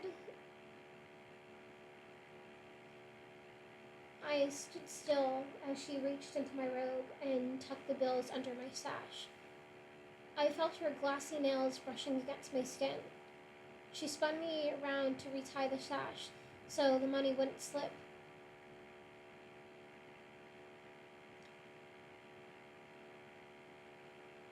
Yeah, I felt her glassy nails brushing against my skin. She spun me around to retie the sash so the money wouldn't slip. And then she did the strange thing. She turned me around to face her again and began to stroke the side of my head with her hand, wearing an almost motherly gaze. The very idea of Hatsumomo behaving kindly toward me was so odd. I felt as if a poisonous snake had come up and had begun to rub against me like a cat. Then, before I knew what she was doing, she worked her fingers down to my scalp, and at once she clenched her teeth in a fury and took a great handful of my hair and yanked it to the side so hard I fell to my knees and cried out. I couldn't understand what was happening, but soon Hatsumomo had pulled me to my feet again and began leading me up the stairs, yanking my hair this way and that. She was shouting at me in anger, while I screamed so loudly I wouldn't have been surprised if we'd woken people all up and down the street. Is Hatsumomo a vampire?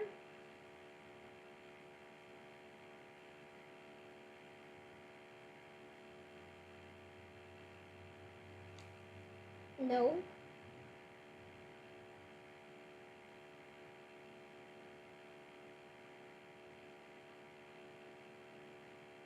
There's the Mary and garlic, I think.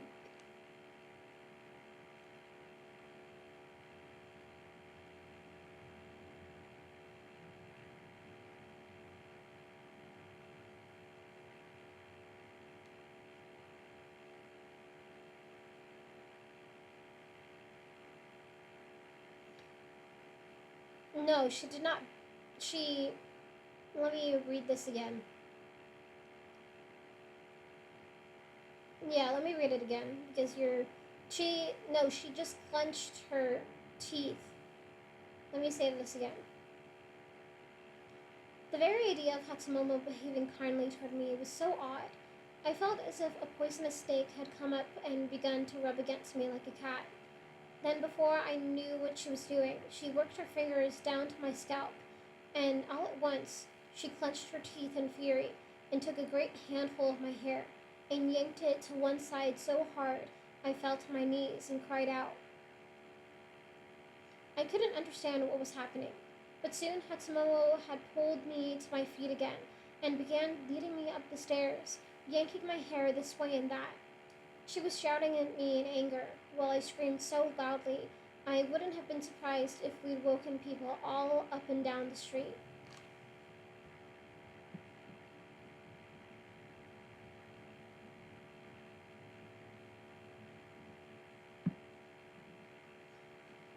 When we reached the top of the stairs, Hatsumomo banged on Mother's door and called out for her.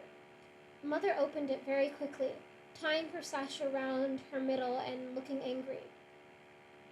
"What is the matter with the two of you? She said. My jewelry, Hatsumomo said. This stupid, stupid girl. And here she began to beat me. I could do nothing but huddle into a ball on the floor and cry out for her to stop until Mother managed to restrain her somehow. By that time, Auntie had come to join her on. Yeah, but by that time. Oh, you heard plunged her teeth. No, clenched her teeth.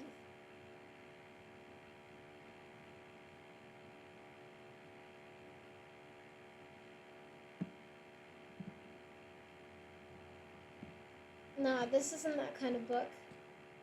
This isn't that kind of a book.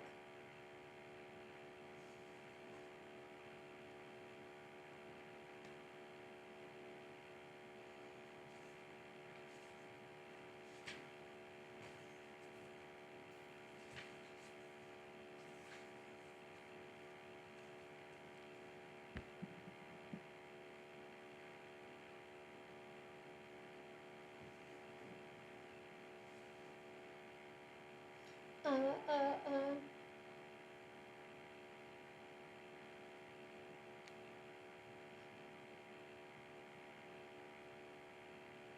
Yeah.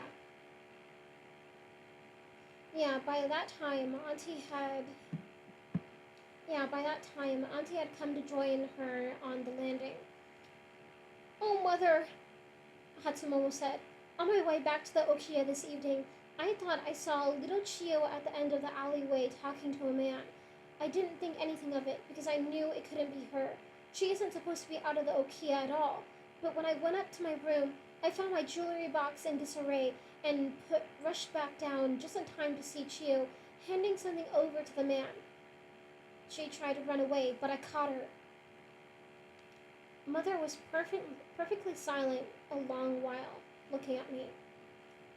The man got away, Hatsumomo went on. But I think Chio must have sold some of my jewelry to raise money. She's planning to run away from the Okiya mother. That's what I think. After we've been so kind to her. All right, Hatsumomo, Mother said. That's quite enough. You and Auntie go into your room and find what's missing.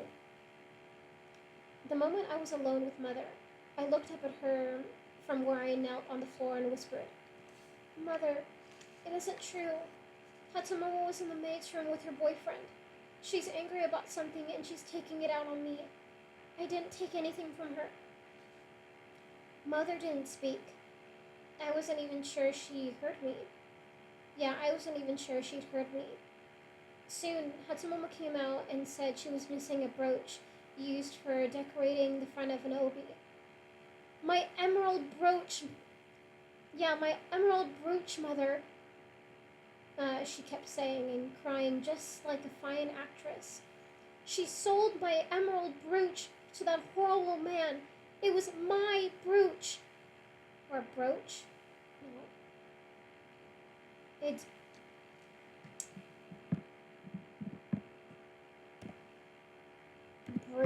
I think it's brooch. But it's spelled brooch. Brooch. Brooch? Brooch?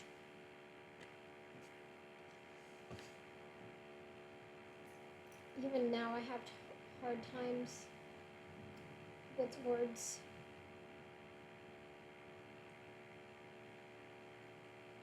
I think it's brooch. Brooch. Oh, it's brooch. Ah. I see. That was my initial thing, but I was just like, it has double O, so it's just like, ooch.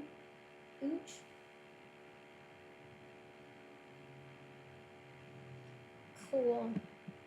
I knew I wasn't going crazy. But the way things are just spelled is just weird. Yeah.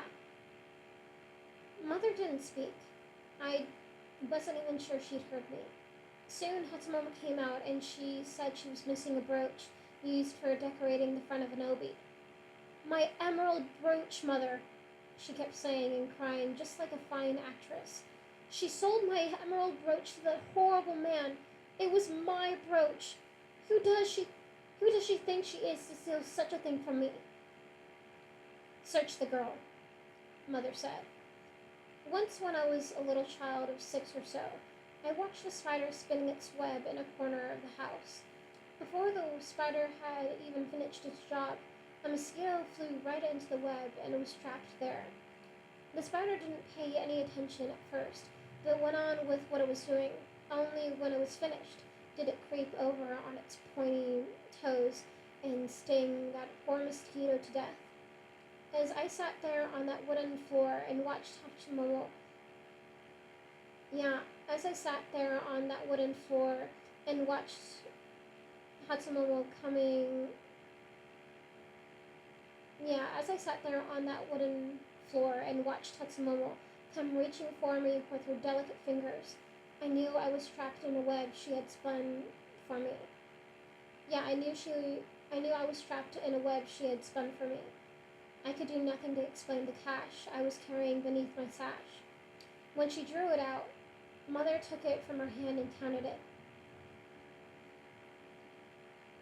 You're a fool to sell an emerald brooch for so little, she said to me. Particularly since it will cost you a good deal more to replace it. She took the money into her own sleeping robe. Then went she tucked the money into her own sleeping robe, and then said to Hatsumomo, "You had a boyfriend here in the Okia tonight." Hatsumomo was taken aback by this, but she didn't hesitate to reply, "Whatever gave you such an idea, Mother?" There was a long pause, and then Mother said to Auntie, "Hold her arms."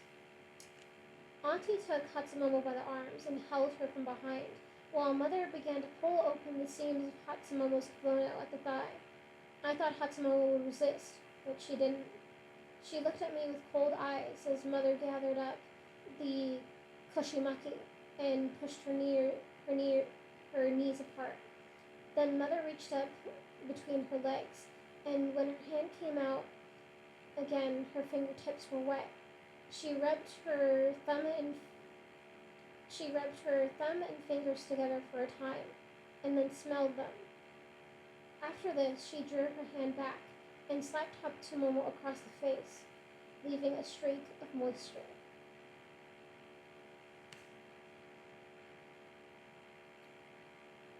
And that is the end of that chapter. Oh, fuck, dude. Oh, fuck, dude is correct. And while I could read another one, I feel like it's gonna take me another while to read it. Because this one was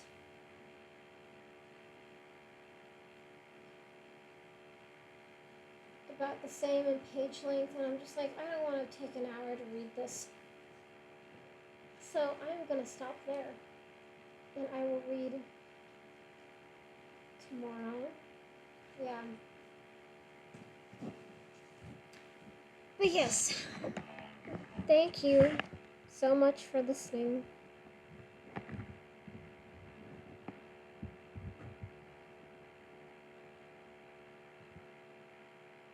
'Twas good shit. It was good shit, man. Well, thank you for listening. Goodbye.